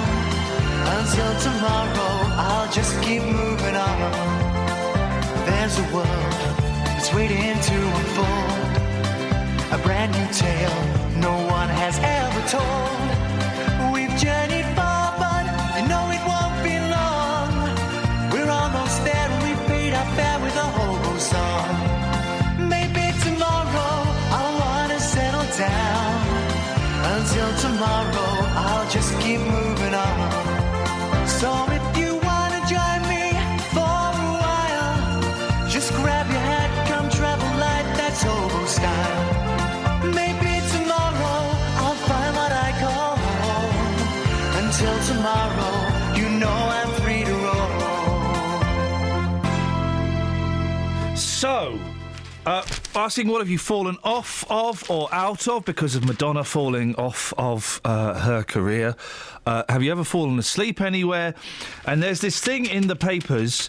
Mad EU says mobility scooters must be insured. I don't think that's mad. I think that's sensible. It's kind of crazy that they're not already insured because they can do some damage, and some of those get up to some speed. People drive them like crackpots. Honestly, and if you've ever been hit, my mum used to drive one, and man alive, I was so relieved when it died. Not my mum, the buggy, because she was lethal in it, and they weigh a ton. They weigh almost a ton. They're so heavy. You get hit by one of those, it doesn't stop. So if you've got your foot trapped against a wall, it people keep pushing it. There was a guy, when I used to live in Bedford, there was a guy who used to take his on the road. He had like a sort of tent-like canopy that went over the top, and I think he thought that made it a car. You're allowed to, but they're just annoying. He was doing probably doing about 20, still slowing the traffic up, and it was dangerous. And as I said, when we were in Milton Keynes the other day, we were playing a game as to whether people actually needed one or were a little bit lazy. And you can never tell. There'll be people saying, "Oh, well, you wouldn't be able to tell I had a disability." I'm sure. But there were some people that were obviously just, lazy. A fat fella coming out of Burger King, eating his burger, then getting up and putting the rubbish in the bin. Come on, man. Hey, at least he put the rubbish in the bin. Well, that's exactly. Jamie's in Luton. Morning, Jamie. Morning, boss. Oh, this is Jamie trying to sound a little bit more upbeat. It's nearly 8 o'clock, isn't it? We're getting it's the lighter side of Jamie. Some smiles and giggles. This is how it should be, isn't it? This is how it should be, although there's something rather charming about your kind of slightly grumpy, moody attitude. I don't think some of my drivers will tell you that. Your dryers or your drivers? My drivers. Do you own a laundrette? No. No. Then why are you talking about dryers? Drivers. Oh, I'm sorry. The hairdryers. So, Jamie. Mobility scooters. Yes, boss. Can you be done drink driving on one of them? Well, I don't know, because I see him outside pubs all the time. Yeah, so do I. And there's a guy who goes up and down our road on his... obviously, goes to the local convenience store, gets his couple of cans of tennis, and then drinks it as he's driving down. Oh, as he's driving? Yeah. Flipping heck. That is literally drink driving. Wowzers. I don't know. We need to find out the rules on these things. I must admit, though, it does make me smile when I see a couple of mobility scooters parked outside a pub. No, I just hate them. What? Surely they are to help elderly and disabled people get to and from the... Here's the thing. Some of these people, they drive them in the shops that are much too narrow. Yeah, you got a wheelchair, go in the shop, of course you have. But if you can't take a small car into Lidl's. How have they gone up the step? They don't all have steps, do they? Most. So I think these things are right. Jamie, we'll find out. John's on the line. Morning, John. Good morning, sir. What you got for us, boss? The mobility scooters, anybody can go and rent one. Yeah. Anybody? Anybody, yeah. Anybody? About 3 years ago, I snapped my Achilles tendon. Oh, hey. Did it make a pinging noise? It felt like someone had actually hit me in the back of the leg with a sledgehammer or something like that. Flipping heck, mate. That's going to hurt. It did. Yeah, I did. And obviously, I had the operation, they had it all sewn back together and plastered up, but we'd had the holiday booked. Yeah. So somebody had to drive my van, towing my caravan to the site. Yeah.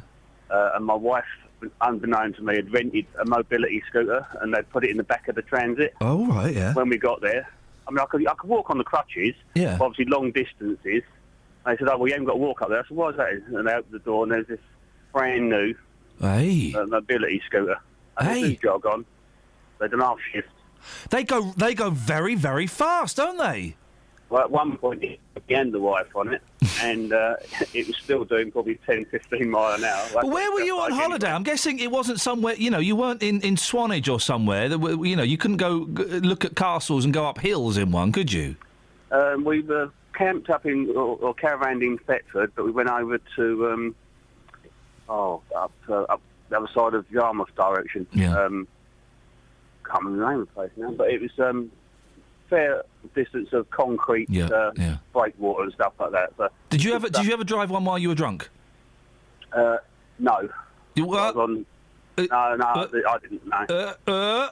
No, the kids enjoyed it as well. Yeah, well, John, thank you. This is the thing.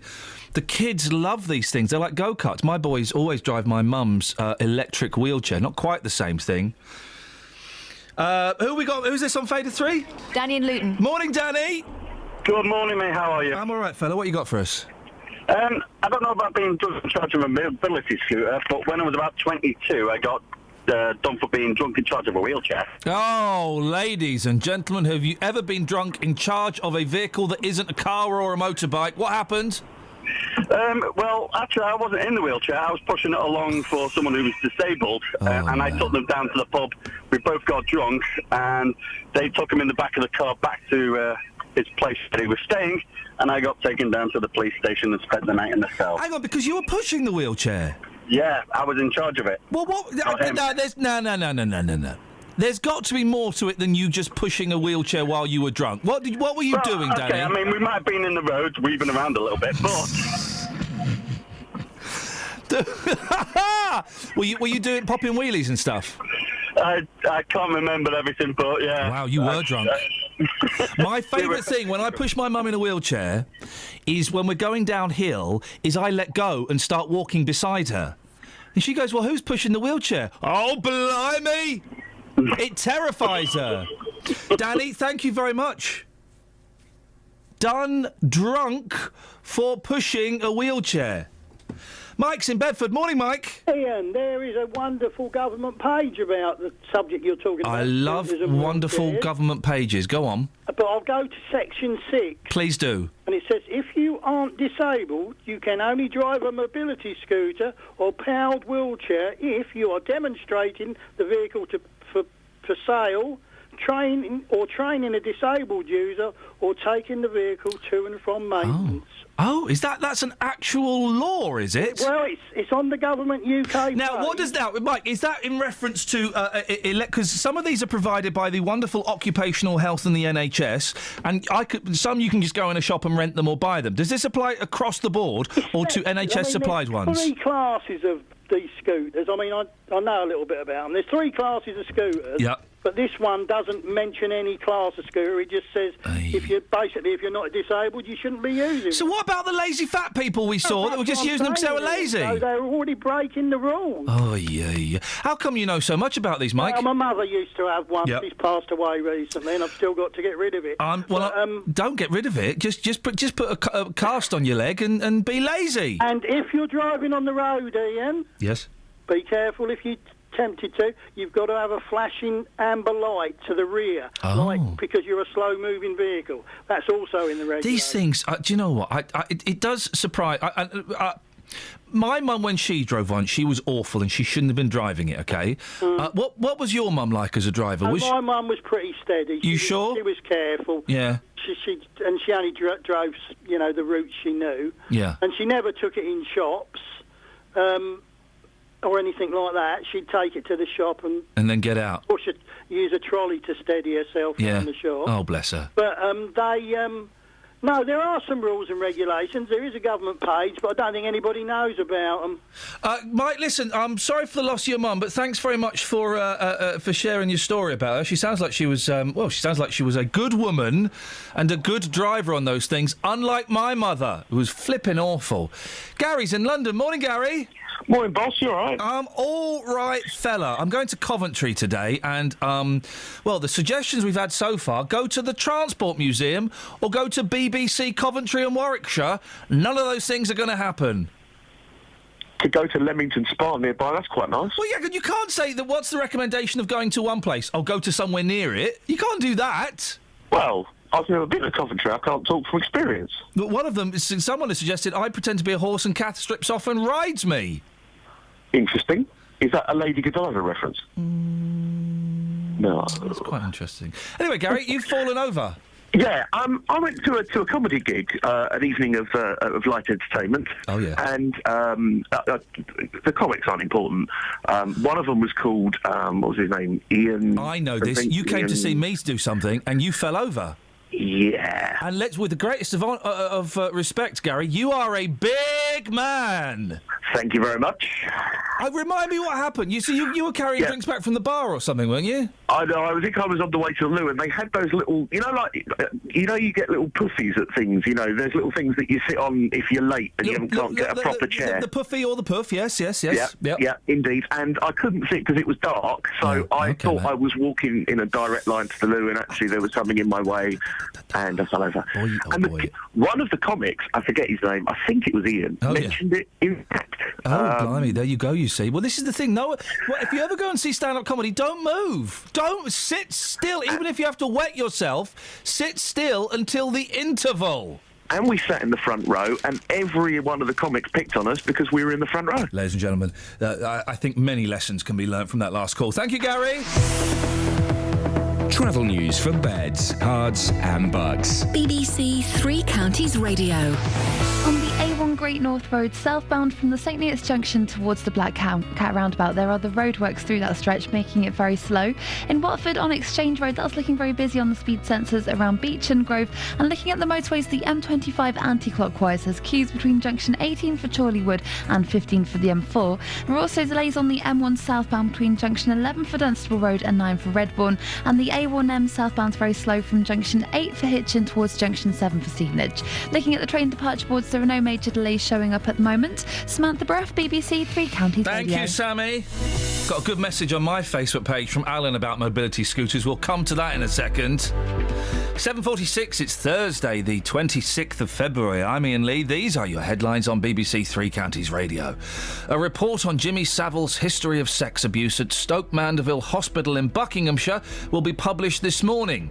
Councillors in Milton Keynes agreed a budget last night, but council tax is going up nearly 2%. And the Point in Milton Keynes will cease trading as a cinema today. It was the UK's first multiplex cinema when it opened in 1985. Let's get the weather. Here's a link. Beds, Herts and Bucks weather. BBC Three Counties Radio. Morning, Ian. Very mild out there this morning with temperatures currently around 9 Celsius, but there is a lot of cloud and that's also producing some mist and fog over higher ground and some patchy light rain and drizzle. But we'll see a more persistent spell of rain working its way south and eastwards later on this morning and through the first part of the afternoon. Temperatures, though, still up to around 11 Celsius, but once that rain clears around the middle part of the afternoon, we'll see values dropping away to around 7 or 8 Celsius. Bit of late brightness following on that band of rain. Clear and cold tonight and under clear skies. We'll see temperatures dropping down to -1 Celsius, so a frost for many. But a fine day tomorrow with plenty of sunshine, especially in the morning. Bit more cloud bubbling up through the afternoon, but dry for daylight hours. And although temperatures only getting up to 7 or 8 Celsius in the sunshine and with lighter winds, it should feel quite pleasant. We're expecting some rain overnight into Saturday, then dry for a bit on Saturday before further wet and windy weather arrives later in the afternoon. There'll still be some rain lingering first thing on Sunday, but as that clears, we'll see some sunny spells, but also some blustery showers, and it will feel quite cold in a strong northwesterly wind. That's your weather. Every weekday morning. Let me get on with your consumer problems. Should I expect it to last as a £350 TV or a £250 TV? Jonathan Vernon Smith. Have you gone back to the retailer? I went and spoke to the company that you'd paid the money to. The JVS show fights for your rights and tackles your consumer problems. So I emailed again and reminded them of the statutory rights, which I've heard in your programme. If you need our help, email jvsshow@bbc.co.uk. They've backed down and they have put in writing to me that I no longer owe the money. And we could do the same for you. That's fantastic news. Thank you so much, Jonathan. Your team is fantastic because you look after the people. The JVS show, weekdays from 9 on BBC Three Counties Radio. Now, do you remember recently we told you how a Hertfordshire family were having silk flowers taken from their loved one's grave? Well, police stepped up patrols in response, but that didn't stop Carlo Manfrey's grave from becoming a target again. Manfrey, sorry. I got that wrong last time, Jordan. It's Manfrey, isn't it? Yeah, that's correct. Thank you very much indeed. Well, Jordan is Carlo's son. Jordan, good to speak to you. This was really upsetting for the family, wasn't it? And your mum in particular was struggling. She'd not only lost her husband, but every time she went and put flowers on the grave, they'd get nicked. Yeah, it was just a bit of a pain, obviously. You know, we're trying to put things out of Dad's grave to make it, you know, pretty for us, so when we go down there we can have a peaceful time down there and how we want it to be, and we couldn't because everything was getting sort of stolen. Now, your uncle saw something happening the other day. What happened? Why was he there and what did he see? So after the third time of it happening, we set up a sort of a trap for the thief. So on a Saturday, me and a few of my family members went down and sat in the woods for a couple of hours and sat and waited for the thief to come because we knew it was late Saturday, early Sunday that it was happening. Yeah. It didn't happen on Saturday, and then no one can make it on a Sunday apart from my uncle. So he went down early Sunday morning as soon as the gates opened. He was in there and back in the woods, sitting there, and within 3 minutes, a woman walked up to her grave and he saw her pick up a bunch of flowers and put it in her bag. We're going to play the audio of what happened because he filmed it, didn't he? He filmed after he'd confronted her and sort of taken a few pictures. He he then confronted her. Let's have a little listen now. We've bleeped it because he was obviously very, very upset when he found this woman. So this is what happened as he confronts the woman who he saw nicking flowers from his brother's grave. You're sorry. You will be. I tell you what, for now, you're lucky my nephews didn't catch up with you. They would have slaughtered you. Absolutely slaughtered you. You wanted to risk that, do you? I know it was wrong. I know. Look, you even come prepared, bag. No, I would. What's that all about? You don't come prepared with me bag. Yes, do. You obviously do. Where do you live? Down here? You obviously made the journey down here because you knew you were going to nick flowers. See Mum. What a load of What do you mean? What do I mean? You've gone straight to my brother's grave and nicked flowers. I come up to my mum every Sunday. Yeah, and in the meantime, you steal flowers off other people's graves to put on there. It just so happens that for the last 3 weeks, it's been my brother's grave. I don't put him on Mum's. Yes, you do. I don't. Like I said, you're known to the people in there. And it goes on for a little bit longer. He was obviously very angry, and she's carrying. I've seen the video, Jordan. She's carrying a bag that will be just the right size to put some flowers in. Yeah. Oh, dearie me. Well, the video has been handed to the police, and I know that the police are investigating. What's surprising about this, Jordan, is that it's a respectable-looking older woman that's doing it. Were you surprised by that? I wasn't, because we previously heard that it could potentially be an older woman. Right. So I think it was more the fact that she was just so blasé about the situation. She was obviously very embarrassed and just sort of trying to, I don't know where she was going, but it was just amazing how blasé she was and not really sorry by the looks of it, to be honest. Well, how's your mum feeling now, Jordan? Because this obviously upset her very badly. Is this kind of helping at all? Yeah, it's more of a relief. I mean, she has said that she feels sorry for the woman because it's gone pretty viral. But she said it's a relief that she can buy what she wants, whether it's expensive or not, and put it down at the grave and make it look how she wants to without thinking that it's going to be stolen. Let's keep our fingers crossed that that's the end of it, shall we? Yeah. Jordan, thank you very much. Good to talk to you. Jordan Manfrey. The footage taken by Carlo's brother, Jordan's uncle, was passed on to the police, and a 59-year-old woman was arrested on suspicion of theft and has since been bailed. Call 08459 455 555. BBC Three Counties Radio. Let's go. We've got any texts? Yeah, we've got loads. Go on then. This one here. Benidorm, you see whole families on mobility scooters. The mum, the dad, the two kids all going round on them. Oh, yeah. They've even got double scooters. Now, isn't that from that programme, Benidorm? One seat behind the other. It's like every other person's got one. That's from Johnny in Bedford. I got this message on facebook.com/Iain Lee from Alan. I'm so pleased you're talking about mobility scooters. It really annoys me when you see people who are obviously just lazy and do not need them.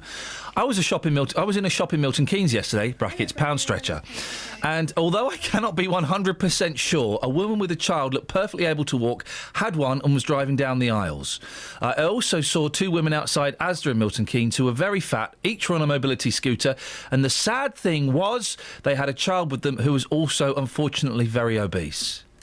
There really should be some sort of rule regarding not letting fat or lazy people have them. But yes, sometimes it can be hard to tell what's up with Sometimes it can be hard to tell. Of course it can. So let's give those women the benefit of the doubt. But there are lazy people that use them. Yeah. And they're flipping dangerous. They're dangerous. Come on, guys. Surely you should have to be tested to drive one, and you should be tested. You know what I think about older car drivers? Well, you should be tested regularly on these things, and you should have to have insurance and a licence. Now, someone else has been naming and shaming Butlins in Skegness, saying that every second person's on one. Yeah. And we've also had this through. It's from Tim. He said, "Butlins in Skegness, mobility scooter capital of the world. It's like the spaceship in Wall-E." Yeah. I know the reference. I know the reference too, flipping heck. Phil in Baldock, mobility scooters. The worst part about them is that some of the users think that pedestrians should get out of their way, even if it means having to walk in the road to avoid being run into.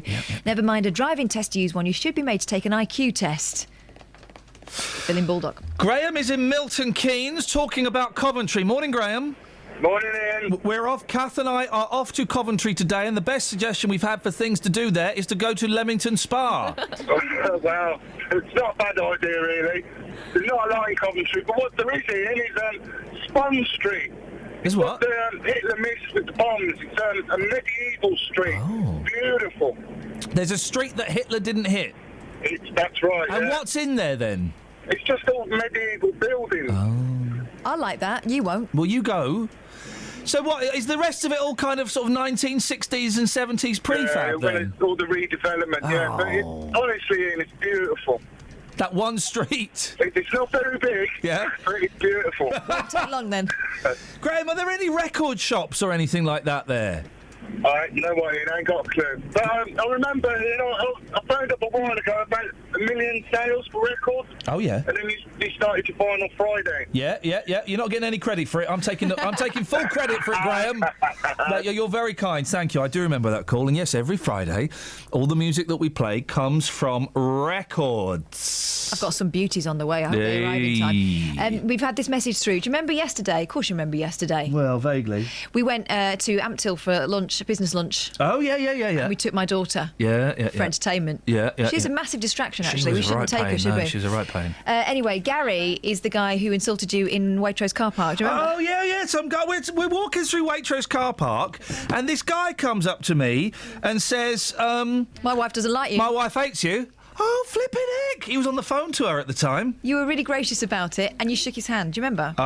Yes, I do remember that. That guy's name was Gary. Morning, Gary. I know this because Gary has sent us a text message through saying he remembers you from the Big Breakfast.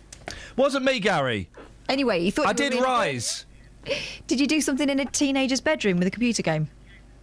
He liked that yeah, bit. we did. That was interviewing. Well done. OK, you've saved a little bit of face there. All That right, was me then. interviewing Matt Smith, who wrote Manic Miner, yes. Well, that's what he remembers. He said, so yesterday, meeting you for the first time, shaking your hand, I'm sorry if all I could say was my wife don't like you. Yeah. I was starstruck. Well, then, Gary, then let's consider it quits, and next time I see you, I'm going to give you a big kiss on the lips. We did spend the whole of our lunch going, what did I say that for? I only vaguely remember it, if I'm completely honest. I was winding him up. Hey, I bought in a charity shop there. I bought a box set of Mr. Men books for the boys. I saw it in the window. I thought, I'm going to have that box set. It looked kind of brand new. It's in brilliant condition. A tenner. It's a tenner, right? On the bottom underneath, it says it was £115 new. That works out at about £8 a book. They put those things on there. Yeah. But everyone knows there are various sort of wholesale type websites where you can buy them for 20, 30 quid. Crazy, isn't it? But still, a tenner was a bargain. Tenner was an absolute bargain. I'm so glad they displayed it in the window. I'm so glad I went back in. The boys loved it. Although we went in twice, and my daughter was very taken by the Chuggington Railway set, and I had to keep whipping her away. You should have bought that for her, mate. Oh, we've got enough stuff. Come on, are you saying you don't love her? Is that what you're telling me? She's quite irritating, actually. Yeah. Yeah. You can see where she gets it from. 08459 455 555. Travel news for beds, cards and bugs. BBC Three Counties Radio. On the A1 London Road, that's looking very slow on the speed sensors between the Agbar and the Sandy roundabouts. In Milton Keynes on the A421 Standing Way, it's very slow from the Milton Keynes South Junction through the roadworks towards the Kingston roundabouts. And in High Wycombe on the A404 southbound, that's looking very busy between the M40 Junction 4 for the High Wycombe Handy Cross roundabout and the Bisham roundabout. On the motorways on the M25 anti-clockwise, it's queuing from Junction 21 for the M1 towards Junction 19 for Watford. And looking at the CCTV camera on the M1 southbound, it's very busy from Junction 11 for Dunstable Road towards Junction 9 for Redbourne.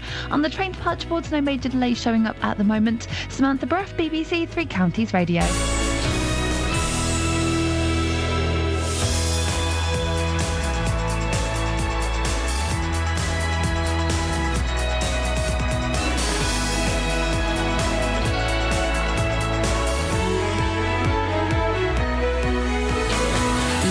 And vocal across beds, hearts and bucks. This is BBC Three Counties Radio.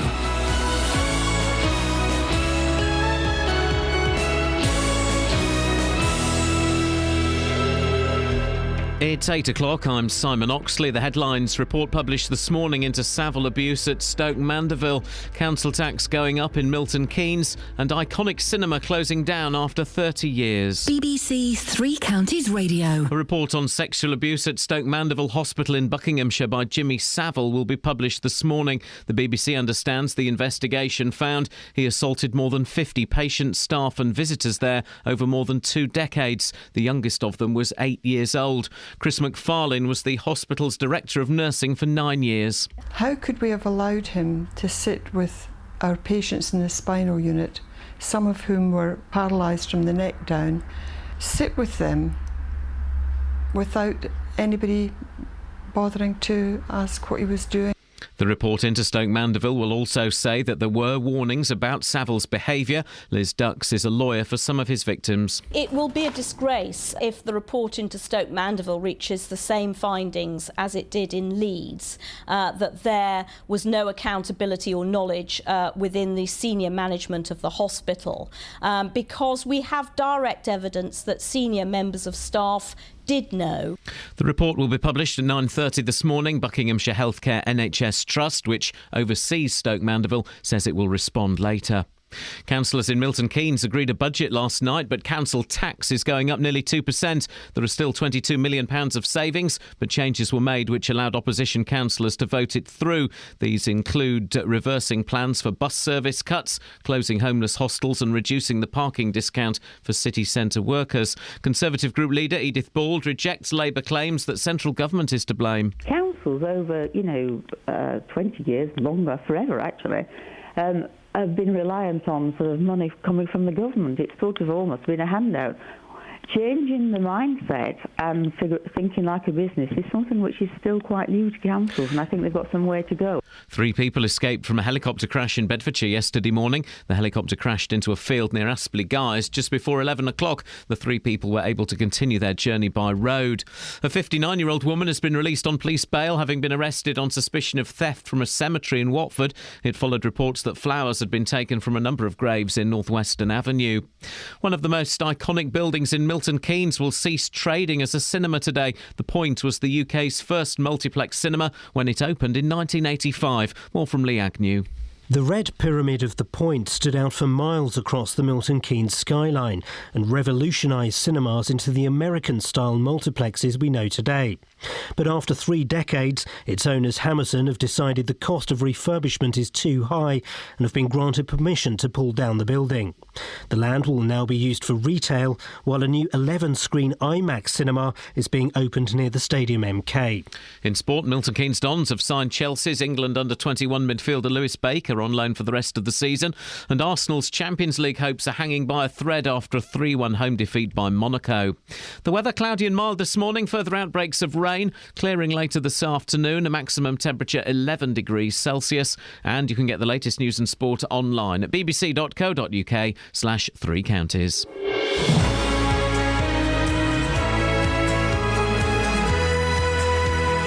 What have you fallen down as we celebrate the magic of Madonna?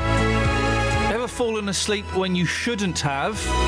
Sometimes when you got to sleep, man, you got to sleep. There's a dummy copper on the loose. I'm not being rude, it's actually a dummy.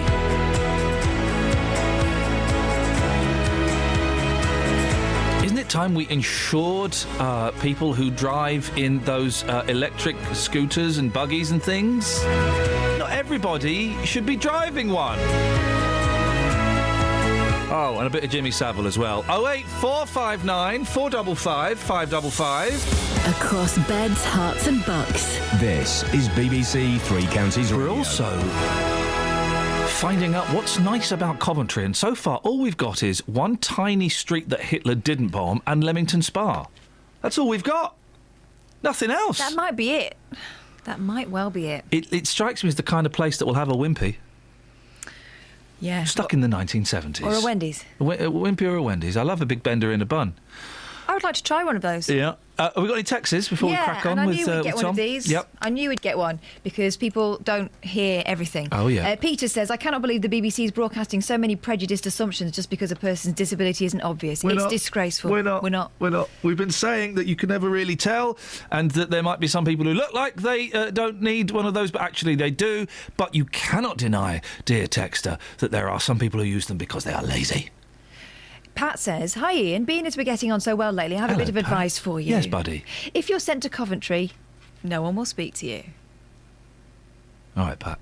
We've been doing really well. Don't he's cruising for a bruising. Yeah. He wants a knuckle sandwich. Glenn in Hemel Hempstead, mobility scooters are classed as the same as electric pedal cycles. You can be prosecuted for being drunk in charge of a pedal cycle, but the normal drink drive does not apply because they don't fall within the meaning of a motor vehicle. What's a pedal cycle? A bike? A bike. Why would you not say bike then? No, an electric pedal cycle.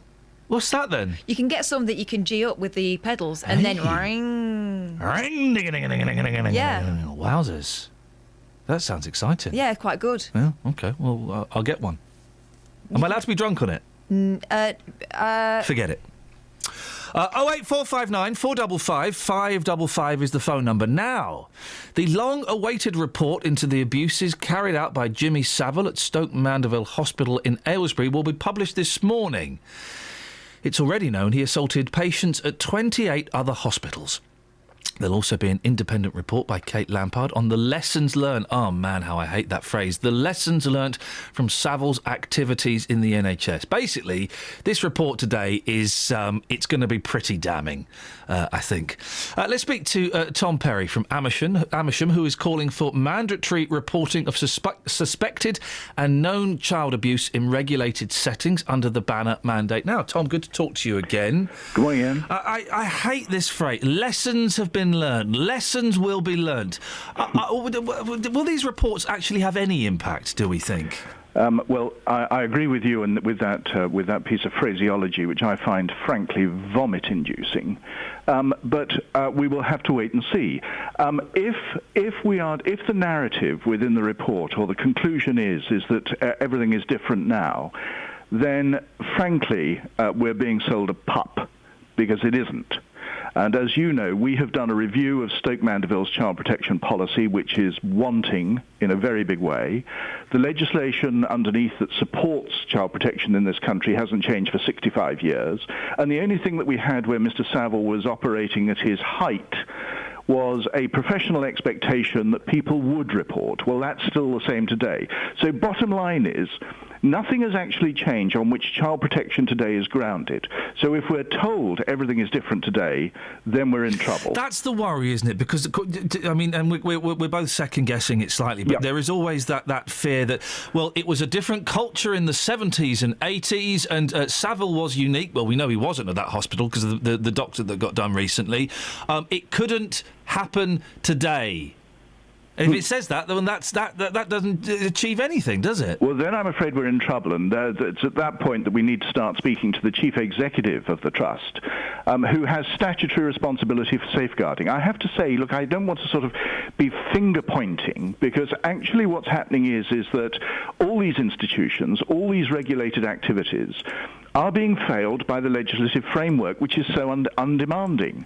I mean, very simply, every institution is made to look like Arkle, when actually, in safeguarding terms, they're geriatric donkeys. And that's the problem. When you have no demands placed on these institutions to effectively safeguard children, there's trouble. And I hear Liz Duck saying, well, is anybody going to be held to account? Well, how can you hold anybody to account when there is no requirement in law to report child abuse? And this, of course, is the main thrust behind mandate now. You've got it. You just remind us exactly what you're calling for. Well, we're calling for people within these regulated settings to report suspicions of abuse and known abuse. And if you have a law like that, which exists, I have to say, in the majority of countries in continents, I mean, 84% of Europe has some form of mandatory reporting, yet the government is telling us they're doing it right. They're not. So we're very keen to see this change because it introduces a culture of protection. It changes the culture in all these settings. As we know, whistleblowers in the NHS don't have good survivability rates. And we want that to change for the benefit of children and also for vulnerable adults. Tom, in terms of this report that's coming out on Stoke Mandeville, we are second-guessing. I think it's about 9:30 it gets released. Any chance we could have a chat with you tomorrow when we've both had a chance to look through it? I think that would be a very good idea. Excellent stuff, Tom. I appreciate your time. We'll speak longer tomorrow. Tom Perry, who is calling for the mandatory reporting of all suspected child abuse under the title Mandate Now. On FM, AM, online and digital radio. This is Iain Lee. On BBC Three Counties Radio. Hey, there's a weird little story in the Telegraph. These stories pop up from time to time, don't they? Things found in the back of cabs. Okay, there are some of the usual things. A goldfish, false teeth, a false leg. Where was this found? In the back of cabs. Right, yeah. Okay. Dead mice. Oh. An artificial leg. I would lose an artificial leg. You might have been carrying it. It's partly why I don't like them, because I know that I would take it off just to give my leg a bit of a breather, and I'd forget it, and I wouldn't notice for ages. How would you get out of the cab, though? Well, you just get you adapt, don't you? You use a stick. No, you'd remember that you're hopping. I wouldn't. You'd be like, oh, yeah, I should get that. People, but the one thing that someone left in a cab, and they didn't go and collect it, was a baby. What? A baby. The baby was taken to a police station after the passenger failed to return. Now, I've done that thing where you've kind of... no, I've done the thing, actually. I've never left the baby. I've never done a David Cameron. But I think I've left the baby, just because I'm not out with the kids really early on. And you think, oh, God, I've left the baby at Sainsbury's. Oh, no, I didn't. No, I left him at home playing with matches. That's fine. But you would know that you'd lost the baby, wouldn't you? The baby was taken to a police station. You'd know if you'd lost a baby, wouldn't you, Mickey? Well, I don't know. I've lost a few. Oh, blimey. What, you just left them outside supermarkets and stuff? No, they weren't mine. I took them, then lost them. Flipping heck, Mickey. We got a baby kidnapper on the line. Blimey. Yeah, I'm crazy like that. These things happen. These things happen. Moving on, before the Daily Mail picks up on that one. What have you fallen off of, Mickey? Well, it's not so much of falling off, but before I go along with my falling over story... Oh, yeah. Cosmos in Coventry. It's a restaurant. Oh, yeah. It's good. What's it's it called? Good. Cosmos? Cosmos, yeah. It's one of these real sort of fat guy places. You eat anything, Chinese, Indian, pizza, kebabs, put your stretchy pants on. Oh, look, it's good. It's on Corporation Street. Pan-Asian and World Banquet Dining. That means basically we'll do anything. Everything. Where do your taste buds want to go? Japan, South America, British, Korea, babe, Vietnam, Thailand. Yes, baby, I'll have some of that. There you go. That's very kind. Thank you, Mickey. Falling over. Yeah. So this is about 10 years ago. I was working up in Savile Row in a swanky designer suit shop. Oh, yeah, and on my way to work on a Saturday morning after getting a bit tiddly the night before. Yeah, it happens.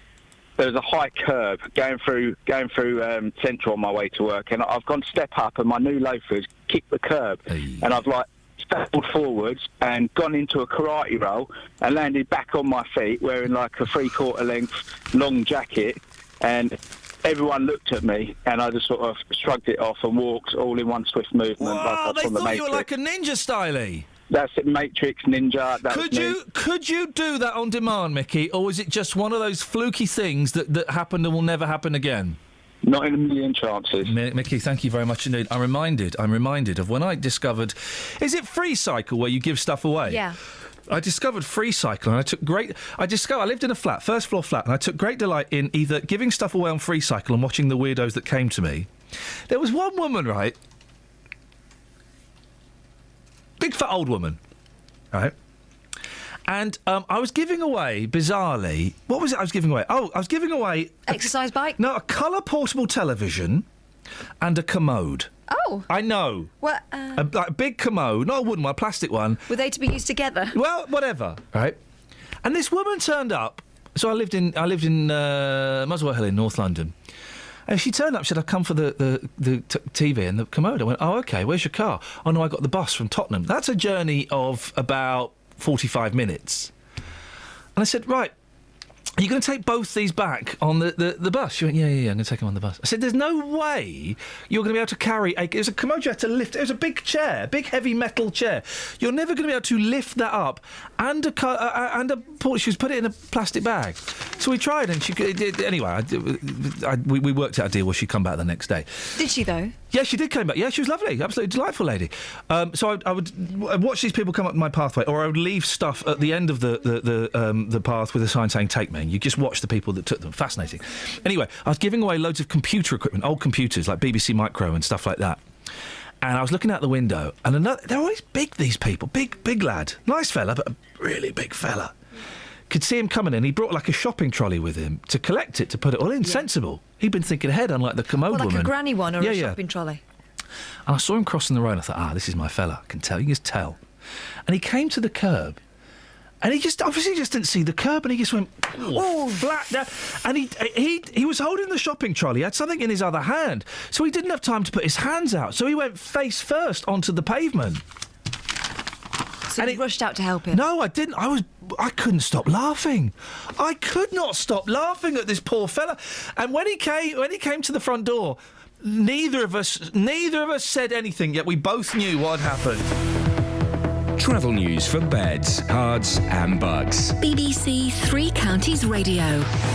On the M1 southbound, there's been an accident at junction 2 for Five Ways Corner, and that's causing delays from the London Gateway services. It's been moved to the hard shoulder, but it's still very slow. The M25 anti-clockwise is heavy between junction 19 for Watford and 18 for Chorleywood, and in Watford on Lower High Street, that's looking very slow around the Bushy Arches. In High Wycombe on the A404 southbound, that's very busy around the M40 junction 4 High Wycombe Handycross roundabout towards the Bisham roundabout. In Milton Keynes on the A421 Standing Way, that's very slow on the approach to the Kingston roundabout through the roadworks, and on the A1 Great North Road, that's also slow through the roadworks from the St Neots junction towards the Black Cat roundabout. Samantha Bruff, BBC Three Counties Radio. Thank you, Sammy. 8:16. It's Thursday, the 26th of February. I'm Iain Lee. These are your headlines on BBC Three Counties Radio. A report on Jimmy Savile's history of sex abuse at Stoke Mandeville Hospital in Buckinghamshire will be published this morning. Councillors in Milton Keynes agreed a budget last night, but council tax is going up nearly 2%. And The Point in Milton Keynes will cease trading as a cinema today. It was the UK's first multiplex when it opened in 1985. BBC Three Counties Radio.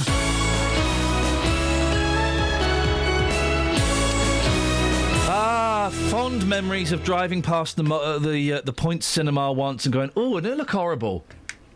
I don't know where that cinema is. It's like a red pyramid in Milton Keynes, and it looks very dated and naff. Oh. Yeah, glad to see the back of it. Glad to see the back of it. It looks horrible. Well, don't sit on the fence, will you? Well, we should get... Why haven't we got that fella, Catherine? We should have got that fella on that was doing the campaign to save the Point. Do you remember him? Yeah, but he's failed, hasn't he? That's why we've not got him on. Oh, we should have got him on just to... failure. No. There was this fella who was really passionate about the Point, wasn't he? He's failed, though. Well, I know, but we should have... He was really angry that it was going to go. Don't call him a failure. Failure. No, don't. I can't remember the fella's name. He was a... Maybe if he tried a bit harder. No, I admire his spirit.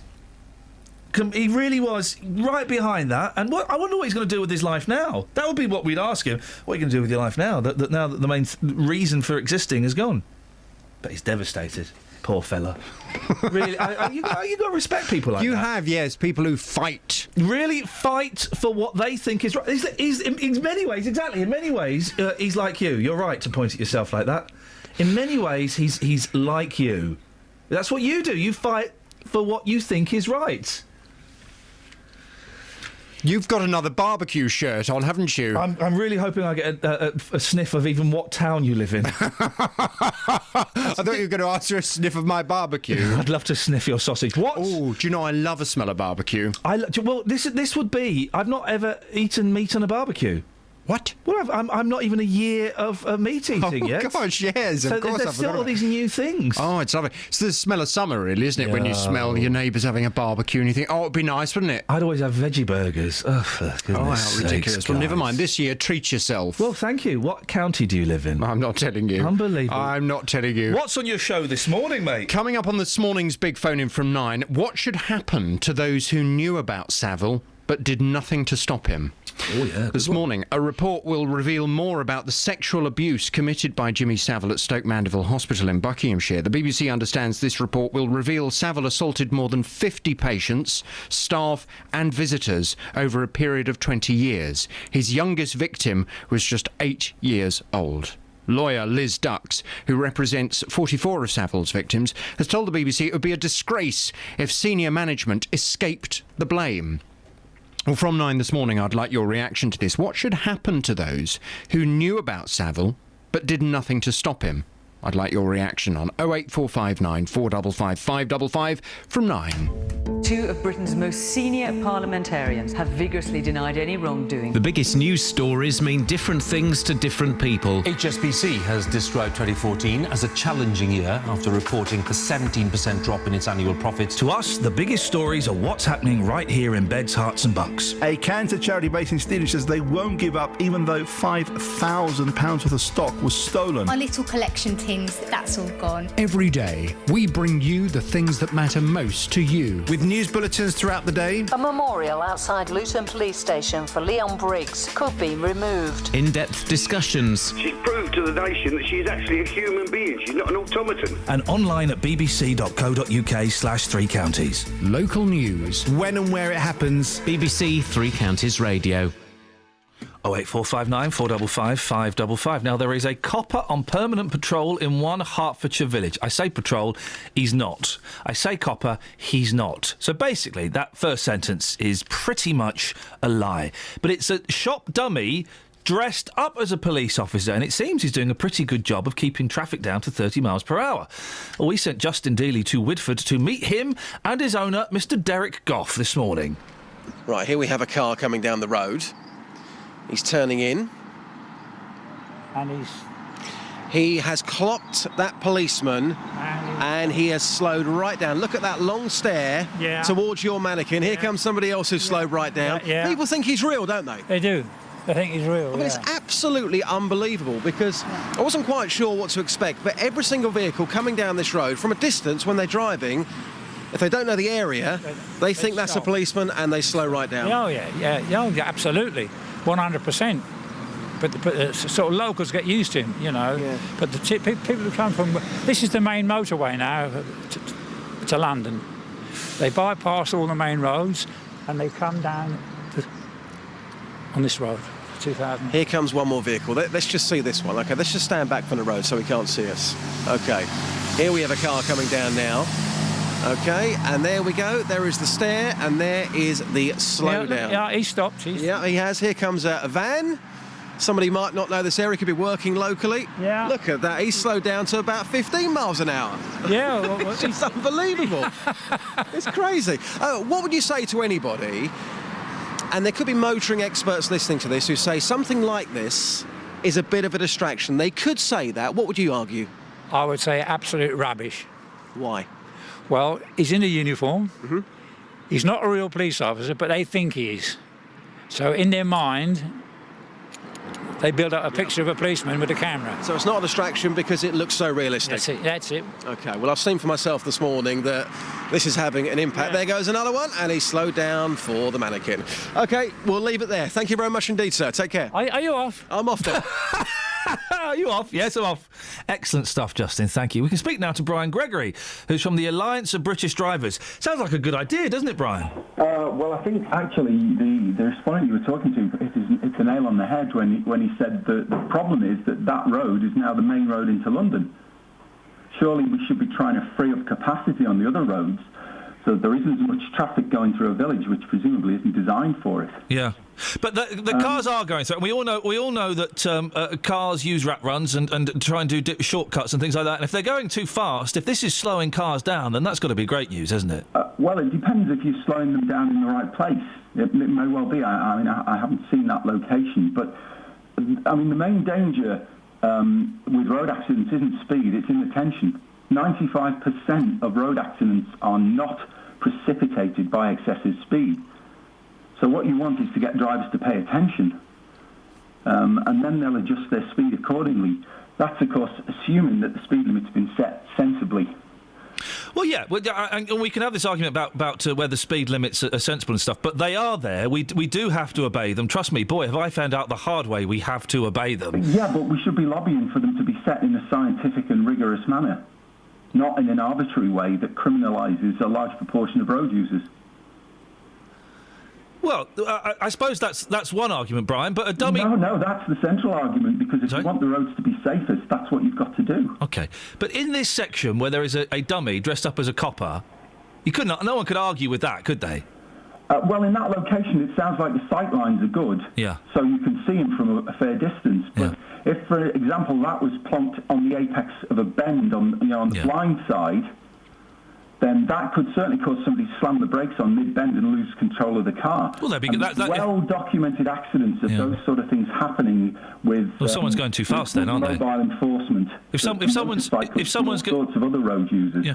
If someone's going too fast, because you should be able to stop the vehicle... Well, they may be going too fast according to what's on an arbitrary piece of tin, but they could probably go safely around a bend if they hadn't slammed the brakes on. Well, they should. If you can't control the vehicle when you slam the brakes on, you should control the vehicle, but when you're being exposed to dangerous things like that, supposing if somebody runs in front of the car, you should always be able to slam the brakes on and remain in control of the vehicle. Not when you're turning a car. It's very difficult to do that unless you are a Class 1 police driver, or even better. Well, no, that means you're going too fast. That's why is somebody running across the middle of a road in an area where the visibility is poor? Well, I don't know. To get hit by a vehicle. Children, whatever speed it's doing. Brian, children sometimes run in the middle of the road, don't they? And they should be taught that they shouldn't do that. That's the whole point. They are, Brian. Listen, we've allowed vulnerable road users to do things like this. Listen. I'm listening, Brian. It sounds like you're in a shoe. I only did it once because my father gave me, how can I put it, some intensive coaching, and I never did it again. What does that mean, intensive coaching? It's patting my backside. Oh, Brian, come on. You're not saying that just so drivers should be able to go a bit faster, we should hit children? Going faster. I ran into the middle of a 30-mile-an-hour road. No. Just ran away from my mother. This is the worst. Hello. This is the worst argument I've heard for hitting children ever. We should smack children so that you're allowed to drive faster. That's insane, Brian. You should be able to stop. You should be able to educate children. You should not to run away from their parents. Brian. And their parents. Can you hear me, Brian? Need to be in control of them all the time. Can you hear me, Brian? Yes, I can hear you. Okay, just you keep talking over me. Well, you keep talking over me. Well, no, we're trying to have a conversation, and you just keep interrupting and not responding. So you think that that if a child runs into the front of a car, that's bad parenting? Yes. Have you got kids, Brian? Children should be taught. Have you got kids, Brian? Listen, you're interrupting me. You won't let me get my point in. You've got your point in. Children should be taught that roads are dangerous places. Have you got kids, Brian? Unless they can see it's safe to cross. Have you got kids? If they're not old enough to make that decision, they need somebody with them who is. Have you got kids, Brian? I have 2 children who are now grown up. Yeah, because sometimes kids just do things spontaneously because they're kids. Surely you should be able to explain to them the dangers of doing that. Brian, surely you should be able to stop the vehicle as quickly as possible without causing danger. That's what the emergency stop is for in the driving test, isn't it? Absolutely. Yeah. So if you stop the vehicle or slow the vehicle down quickly and you can't control the vehicle, well then that's bad driving. That's not a kid's fault. But if you put a hazard in the middle of a bend, you're likely to cause that. Okay. Well, some hazards spontaneously appear, don't they? Well, absolutely. And if you're driving too fast to stop, then that's bad driving. No, sometimes there's nothing you can do. But you need to teach children because they are going to become the adults of the future. Right. Yeah. Responsibly on roads. Hopefully they will. What about a cow? Well, obviously animals are different, but if you've got an animal, then you should keep it kept within the bounds of garden or whatever. All right, Brian. And I have had that experience. I've had a dog run into the side of my car. Okay. There was no way I could avoid it. It caved my door in. Yeah, okay, Brian. Thank you very much indeed. Brian Gregory from the Alliance of British Drivers. They're calling from what sounds like the boot of his car. I don't know what's going on. We had a call from John halfway through that who said that stretch of road used to do it on the bins. Yeah. And he said that sometimes it narrows to the point where it's almost a path. Yeah. He said people do go along there too fast, and there is a school there. So as far as John's concerned, fair play, whatever slows people down. Brian's made me laugh. That Joy Bell, I couldn't possibly comment on your tweet there. Let's get the Trav. Travel news for beds, cards and bugs. BBC Three Counties Radio. On the M1 southbound, there's been an accident at junction 2 for Five Ways Corner, and that's causing delays from the London Gateway services. On the M25 anti-clockwise, it's very slow from junction 19 for Watford to 18 for Chorleywood. And in Watford, on Lower High Street, that's reported to be very heavy around the Bushy Arches. Looking at the speed sensors on the A1 southbound, they're accused from the Holiday Inn towards the Stirling Corners southbound. And in Milton Keynes on the A421 Standing Way through the roadworks between the Milton Keynes South Junction towards the Kingston Roundabout, it's very, very busy through that stretch. On the train zone, no reports of any delays at the moment on the departure boards. Samantha Bruff, BBC Three Counties Radio. Across beds, cards and bugs. This is BBC Three Counties Radio.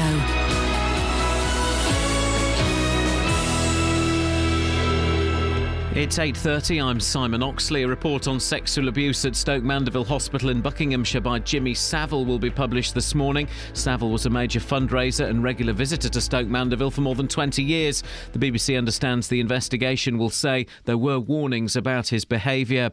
Councillors in Milton Keynes have agreed a budget, but council tax is going up nearly 2%. There are still £22 million of savings, but changes were made which allowed opposition councillors to vote it through. And Royal Bank of Scotland has announced further huge losses. The bank was nearly £3.5 billion in the red last year, compared with nearly £9 billion in 2013. Three Counties Sports. BBC Three Counties Radio. Milton Keynes Dons have signed Chelsea's England under-21 midfielder Lewis Baker on loan for the rest of the season. The 19-year-old could make his debut at Coventry on Saturday and is being seen as a replacement for the injured Dele Alli. Dons manager Carl Robinson says the Luton-born player is one of the most gifted young midfielders in the country. Arsenal's Champions League hopes are hanging by a thread after a 3-1 home defeat by Monaco in the first leg of their last 16 tie. Here's manager Arsene Wenger. It looks like we have lost our nerves and our rationality on the pitch, and that the heart took over the head, and at that level it doesn't work. I just believe that defensively we were not at the level. I think our weakness was more down to mentally. Tonight in the Europa League, Liverpool go to Besiktas in Turkey after a 1-0 win in the first leg. Tottenham are in Italy after a 1-1 draw in their first leg against Fiorentina. Everton host the Swiss side Young Boys, leading 4-1. Afghanistan have beaten Scotland at the Cricket World Cup. They won by 1 wicket with 3 balls to spare. Meanwhile, England bowler Steve Finn from Watford is backing calls for a shake-up of 2020 cricket here, using cities rather than the traditional counties. Most definitely. You know, it's surprising that it's took this long to make its way to the lips of English people, but you know, it's a move that we'd be very welcome and very open to being involved with. You know, you want to play against the best players, you want to play in front of big crowds, and you want to put yourself under pressure in those situations. The only way our cricket is going to develop is by doing that, and I think franchise cricket is probably the best way to do that. BBC Three Counties News and Sport. The next full bulletin is at 9. Call 08459 455 555. BBC Three Counties Radio. Interesting talking to Brian Gregory there. I tell you what I hate. I hate the speakerphone. The speakerphone system is just... I'm guessing that's what he was calling on. And it's just... one day they'll make mobile phones that can actually make phone calls. That's the dream. Mine's all right. My car of the future. It's not, mate. I can't hear you. When you call up from your car, I can't hear you. Can't you? No, I can't at all. It sounds absolutely rubbish. What are we talking about, Catherine? Remind me, please. We're talking about mobility scooters and whether you should have to have insurance. Clive says on the text that people who ride them should be forced to have third party. Why isn't it law? After all, it's illegal to drive a car or motorcycle without the right insurance. It's this weird thing that we look at people that use these mobility scooters as though they're something special. You know, as though it's different. They weigh an absolute ton. If you get hit by them... We're talking about the scooters at this point. Yeah, well, some of the people that use them. If you get hit by them, there's no automatic cut-off. It just ploughs forward. And I've had my foot caught in them. I've been hit by them. It ploughs forward. And the people that drive them, often, not all of them, they've got a real arrogance and sense of entitlement about that. I am old, or I am disabled, get out of my way. Or, in some cases, I am lazy. It is a big piece of machinery and often used in a confined space. Yes. 08459 455 555. We're also asking what's to see in Coventry. Apparently, the only thing to see in Coventry is the route to Leamington Spa. Leamington Spa is winning big today. Yeah, Dave Luton says... Dave Luton! Is it Dave Luton? I don't know whether it's the real Dave And Luton. the real Dave Luton, ever since 50 Shades of Mayhem took place, and Dave Luton promised us on air he would come to see the movie, and then pulled out of it, we've not been able to get hold of him. I don't believe this is Dave Luton. No. Do you know what gives it away? It's got good spelling. It's a full sentence. There are proper words in there. He says, I have family in Cov, go there regularly, and just want to say there's nowhere really decent to eat there, especially that restaurant mentioned. It's junk. Oh. Go Kenilworth or Leamington if you want a decent, nice feed. I suspect we'll stop off and have a nosh up on a service station. Yeah, go on I then. think that's what we'll probably do, isn't it? Yeah. 08459 455 555. We were talking as well about a dummy some fella's got in his front garden dressed up as a copper. It slows people down. Laura's in Bedford. Morning, Laura. Hello, Ian. I'm biting my lip. Did you just roll your eyes at me? I am. I'm rolling my eyes at you. You know what that does to me. You got 15 minutes. I'll see you in the playroom. Now! Oh, steady. Did you hear that little squeak there? I've not ever heard that squeak, apart from when my mum brought a gentleman home once. Now, Laura! Stop biting the lip. What have you got for us, Laura? Well, I thought, oh my gosh, I've actually got a story related to the dummy policeman. It's a bit, well... Basically, we have I live in a village, and we have a scarecrow competition every year. Yeah. And we also have a very busy road running through the village, so there is a lot of issues about people going too fast and whatever, and locals go out with their speed cameras that don't actually do anything and whatever. Oh, yeah. So, like fake speed cameras? Like some loo rolls stuck together? I want to wind my window down and tell them to do some voluntary work in a charity shop or something, rather than spending their wasting time doing that. Fantastic. But anyway, me and my husband decided for our scarecrow, we were going to dress him up as a policeman with a camera, but we shied away from actually putting him on the main road because I wasn't sure about the legalities of impersonating a policeman. I don't think a dummy can impersonate a police officer. We weren't sure. We thought we didn't want to get in trouble, so we did shy away from it, but we did put him outside the front of our door. But yeah, this man, I thought, is that impersonating a policeman?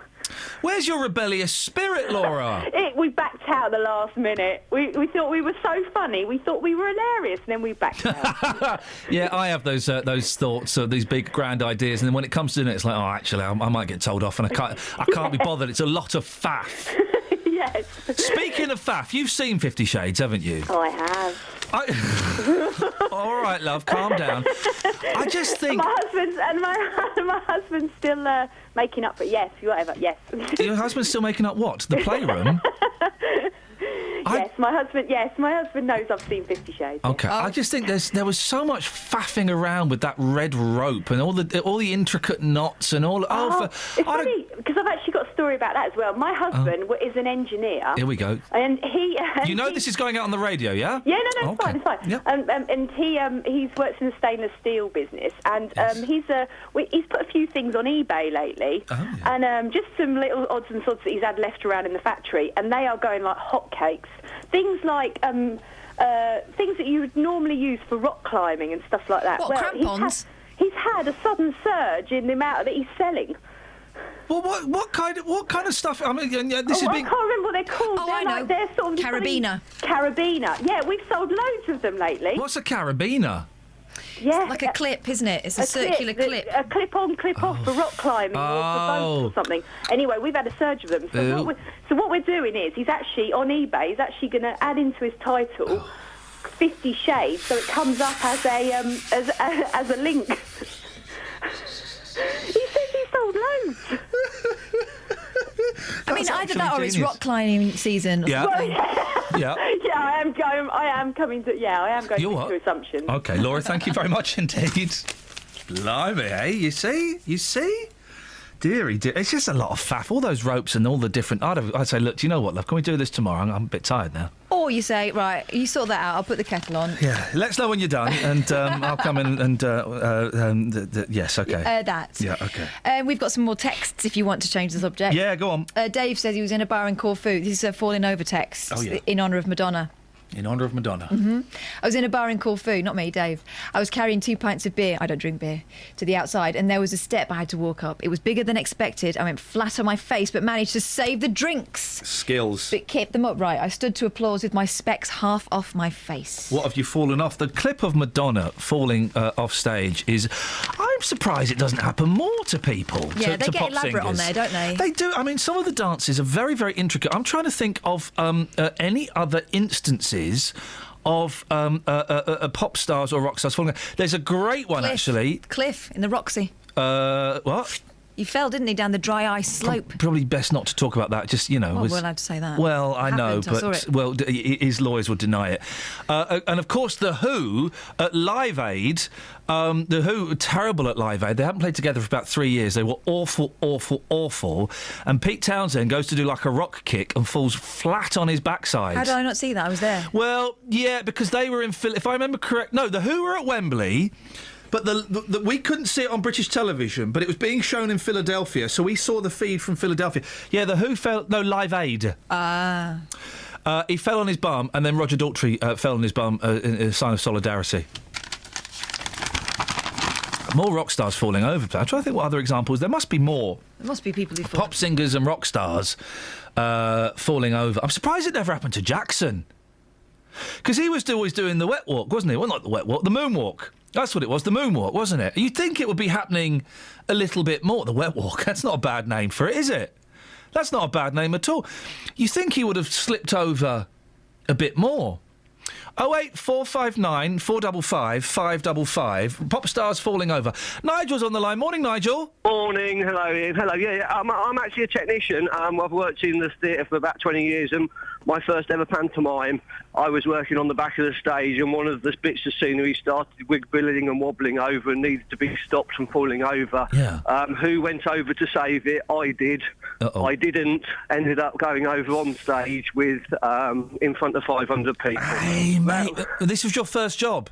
This is my first job, yeah. Round of applause from the audience. The stars on stage lifted up the flat and went, "You're not supposed to be there, are you, mate?" Did it hurt, Nigel? Yeah, I got bruised all the way down the left-hand side, but I did win an award for it, which was mounting a flat in front of 500 people. Mounting a flap, there we go. Yes. The thing is, because the stage is a hard place, isn't it? There's nothing soft on there. No, not at all. Have you seen? she'd have really hurt herself going down those slides. I was going to say, you've seen that clip of Madonna. She is an old woman. She's 56 years old. Old woman. She's an older woman, and that would have been really, really painful. And to get up and carry on, that takes something special. But I can also say as well, it is perhaps that's why you don't get talent to do special effects and do stuff like that. You always make sure that somebody should have sorted it out and made sure it came off. It would have been a fantastic effect if it pulled it off, but unfortunately she didn't, did she? So she didn't, Nigel. Thank you very much indeed. Yeah, and we're having a laugh. I bet she's black and blue this morning. Not the first time. But she's going to be bruised, isn't she? After that falling down? I'm trying to think of other pop stars. I'm sure I've got video footage. I've got video footage of Gene Simmons from Kiss setting himself on fire. That happens quite a bit. He used to do a fire-breathing thing, and he set himself on fire. There's also, he famously got stuck up. He would fly up in the air, and he got stuck up in the air once. That's happened. 08459 455 555 is the telephone number if you want to give us a call about that. We're also asking as well, those electric buggies and scooters... It really is time that you had to take a driving test to drive them and have a proper licence and insurance. And how many of those people that use them really need them? Yeah, if you're disabled. If you're old, just being old isn't really a necessity. My dad used one towards the end when he got very ill. He couldn't walk very far because he had cancer. He couldn't walk very far. So he got one. But just being old, does that warrant use of a mobility scooter? You do have a sneaking suspicion, and again, I have to say, you can never quite tell who needs one and who doesn't. But you do get a sneaking suspicion that some of these people are just lazy and just fat as well. Should you really be able to use one if you're just overweight? Surely those are the people that should be denied them, because if they did a little bit more walking, then they wouldn't be quite so big. Eddie's on the line. Morning, Eddie. Hello, mate. How are you? Yeah, fine, thanks. What you got for us? Good. What's the law concerning the mobility scooters driving on the main roads? Well, some of them, I think it depends on the size of the engine, but some of them you are allowed to drive on the main roads. Because I've seen them and brought it up before, and someone phoned in and said, oh, no, you're allowed to. Yeah, it's a right pain in the arse. I was driving in Stevenage not too long ago. Yes. Driving down to the A1 towards Hitchin, and there was an old chap on one going around the roundabout. On it there. They do, and you do see them on the road, and you see them go down like country lanes and stuff, and there'll be about 20, 30 cars behind them. Yeah, it's terrible, and I'll tell you what, half of them don't have lights on them either. They don't have lights. And their horn is very ineffective as well. Yeah, it's very dangerous. I mean, especially if some old chap hasn't really got his wits about him, it's very dangerous. Eddie, thank you very much indeed. 08459 455 555. Isn't it time that we cut down on the number of people using mobility scooters? Travel news for beds, cards and bugs. BBC Three Counties Radio. On the M1 southbound, there's been an accident at junction 2 for Five Ways Corner, and that's still causing queues from London Gateway services. On the M25 anti-clockwise, it's slow between junction 19 for Watford and 18 for Chorleywood, and it's also looking very busy between junction 17 for Maple Cross and 16 for the M40. In Milton Keynes, on the A421 Standing Way, that's very busy through the roadworks on the approach to the Kingston roundabout. There are queues on the M1 to junction 13 for Bedford, and on the A1 Great North Road, that's looking very slow between the St Neots Junction and the Black Cat roundabout through the roadworks there. Samantha Bruff, BBC Three Counties Radio. Thank you very much indeed, Samantha. 8:45. It's Thursday, the 26th of February. I'm Iain Lee. These are your headlines on BBC Three Counties Radio. A report on Jimmy Savile's history of sex abuse at Stoke Mandeville Hospital in Buckinghamshire will be published this morning. Councillors in Milton Keynes agreed a budget last night, but council tax is going up by nearly 2%, and the Point in Milton Keynes will cease trading as a cinema today. It was the UK's first multiplex cinema when it opened in 1985. 08459 455 555. We'll get some of your phone calls after we get the latest weather with Alina. Beds, Herts and Bucks weather. BBC Three Counties Radio. Iain, thank you. Cloudy start this morning, bit of mist and fog in places too, making for poor visibility. Also some patchy light rain and drizzle, and that will give way to a more persistent spell of rain later on this morning. That will last through the middle part of the day, the first part of the afternoon. Still mild though, with temperatures rising up to around 11, maybe even 12 Celsius. But as that rain starts to ease away later on this afternoon, we'll see temperatures falling down to around 7 or 8 Celsius. And those values keep on falling overnight because the cloud will be slowly breaking. We'll have mainly clear skies, so a frost for many as temperatures fall down to freezing. So a chilly start to Friday, but a fine morning tomorrow. Plenty of sunshine. In fact, we'll keep a good deal of sunshine for much of the day, although there will be a little bit more cloud coming and going through the afternoon. Highs tomorrow, 7 or 8 Celsius. Turns wetter overnight into Saturday with further rain. Drying up for a time on Saturday, but then wet and windy later on Saturday and into Sunday. As that band of rain clears on Sunday, we'll see some sunny spells, but also some blustery showers, and it will feel quite cold in a strong northwesterly wind.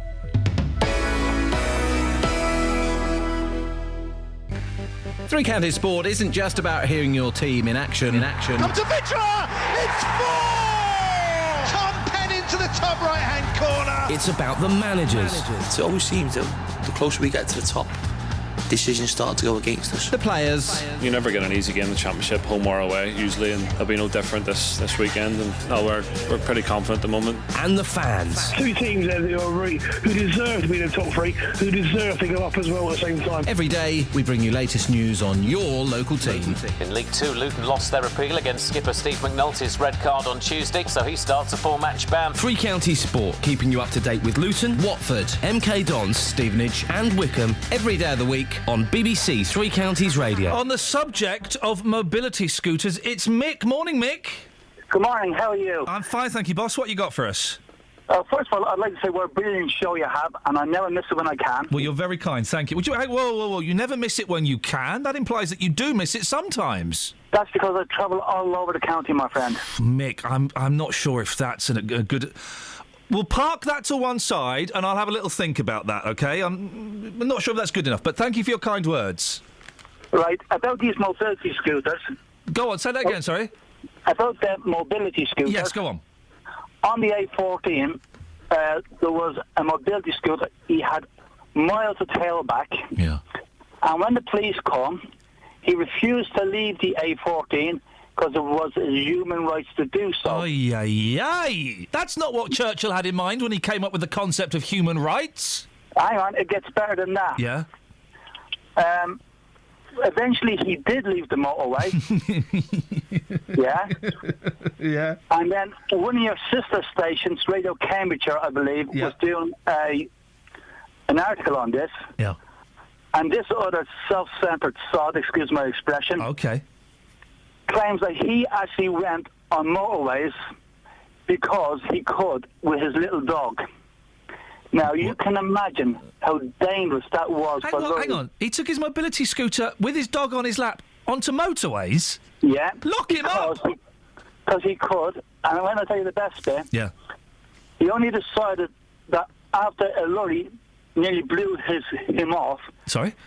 He only decided after a lorry nearly blew him over. They get bored on those long journeys, yes. Then his battery died. So he was stranded. Did he have to call the AA out or something? I believe his son had to come to the rescue. Mick, listen, that's an excellent call. I will let you listen when you can. Thank you.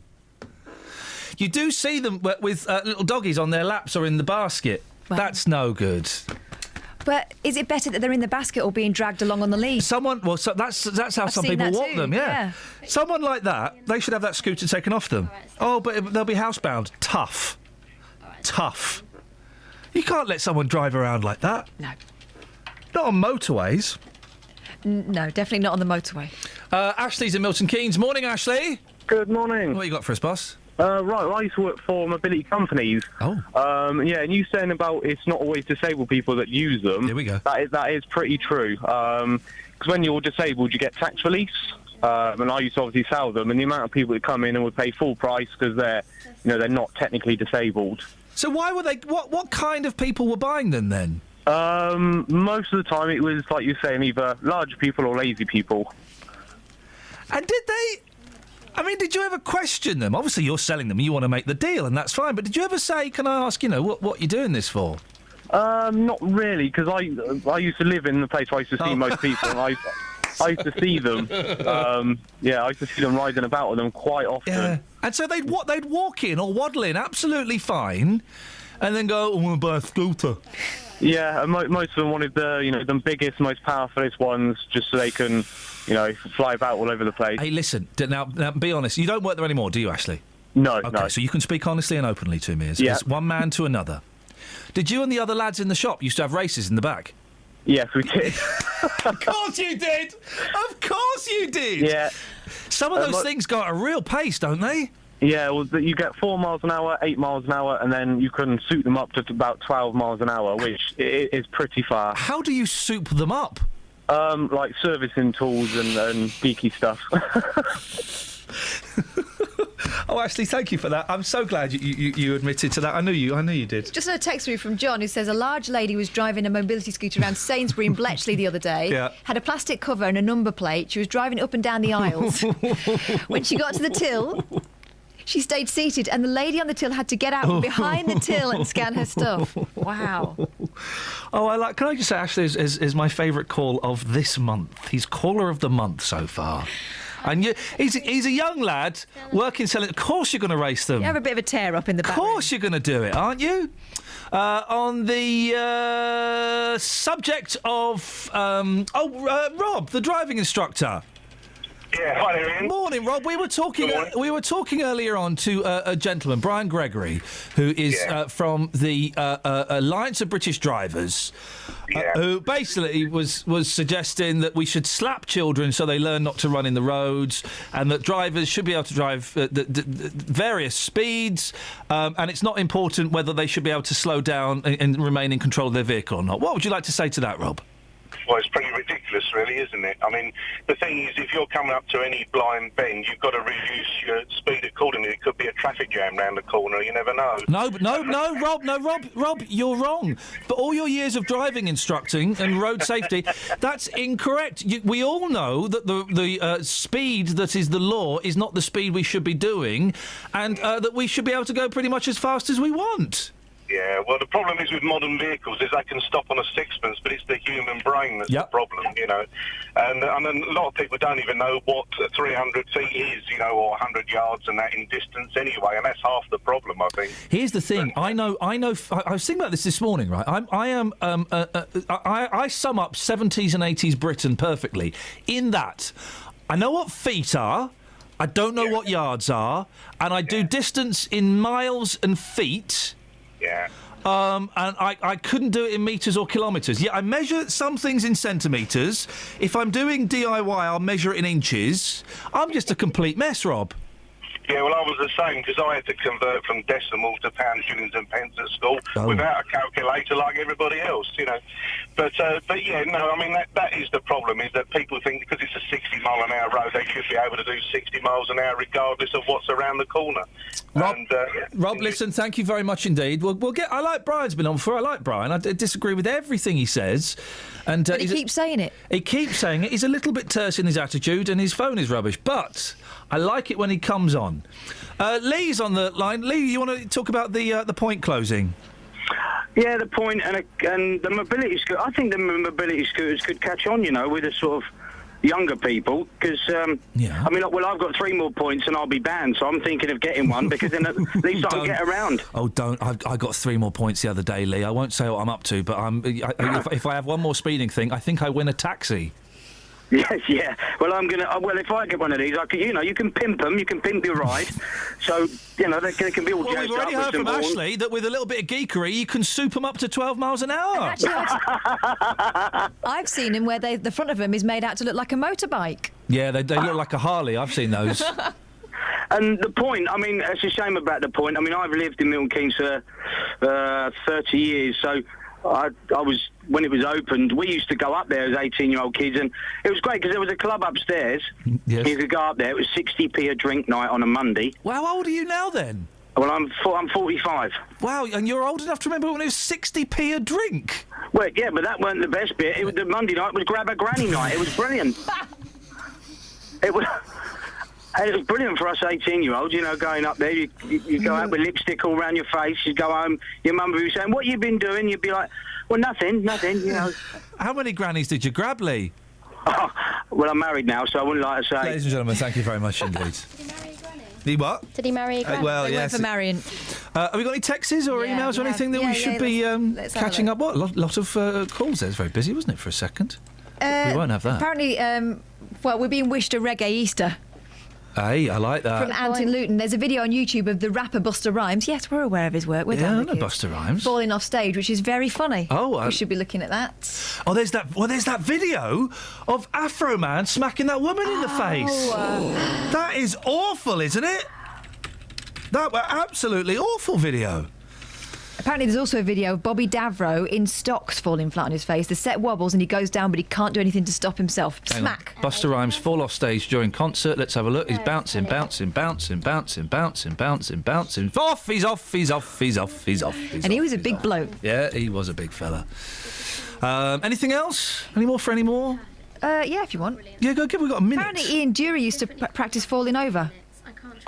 I don't know what that means. I don't. Okay. Zasha says she fell down the stairs last week. She'd just woken up, wasn't drunk, she promises. Ooh. Ended up having to go to hospital and came back with a foot wrapped in bandages and walking with crutches. One of the worst things is when you just miss a step on the stairs and you slide down the stairs and you're just bouncing along on your coccyx and you get a bruised coccyx and you get a grazed back. A grazed back, anybody? Ow. Nasty. And you fall all the way down and it makes a noise and the whole family come rushing. You're all right? I'm fine. What happened? I fell down the stairs. Everyone laughs. I nearly died. I actually nearly died and you're laughing. They wait to see if you can stand up first, then the laughing Then begins. They start laughing. You think, you little... That's my wife as well. That's it. That's your lot. If you want to get to the podcast, you can do. We're getting loads. We're nearly up to 400,000 downloads in total. Not a week. That would be insane. Even the internet couldn't handle that. But if you want to get the podcast, they're up for about 30 days. You can get them by going to iTunes or by going to the BBC Three Counties website. Turns out we have our own website, guys. Yeah. Travel news for beds, cards and bugs. BBC Three Counties Radio.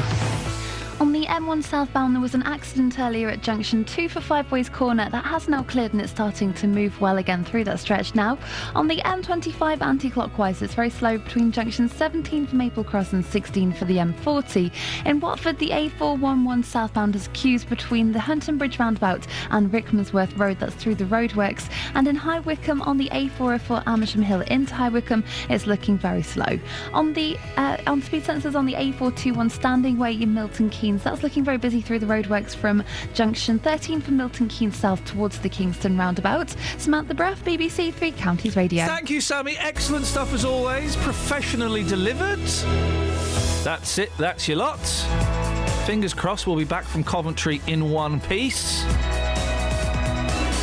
Until tomorrow at 6 from us. Ta-ta. Local and vocal across Beds, Herts and Bucks. This is BBC Three Counties Radio. Thank you, Ian. Good morning. Welcome to the JVS show. I'm Jonathan Vernon Smith. It's Thursday. It's 9 o'clock. And on today's Big Phone In, what should happen to those who knew about Savile but did nothing to stop him? This morning, a report will reveal more about the sexual abuse committed by Jimmy Savile at Stoke Mandeville Hospital in Buckinghamshire.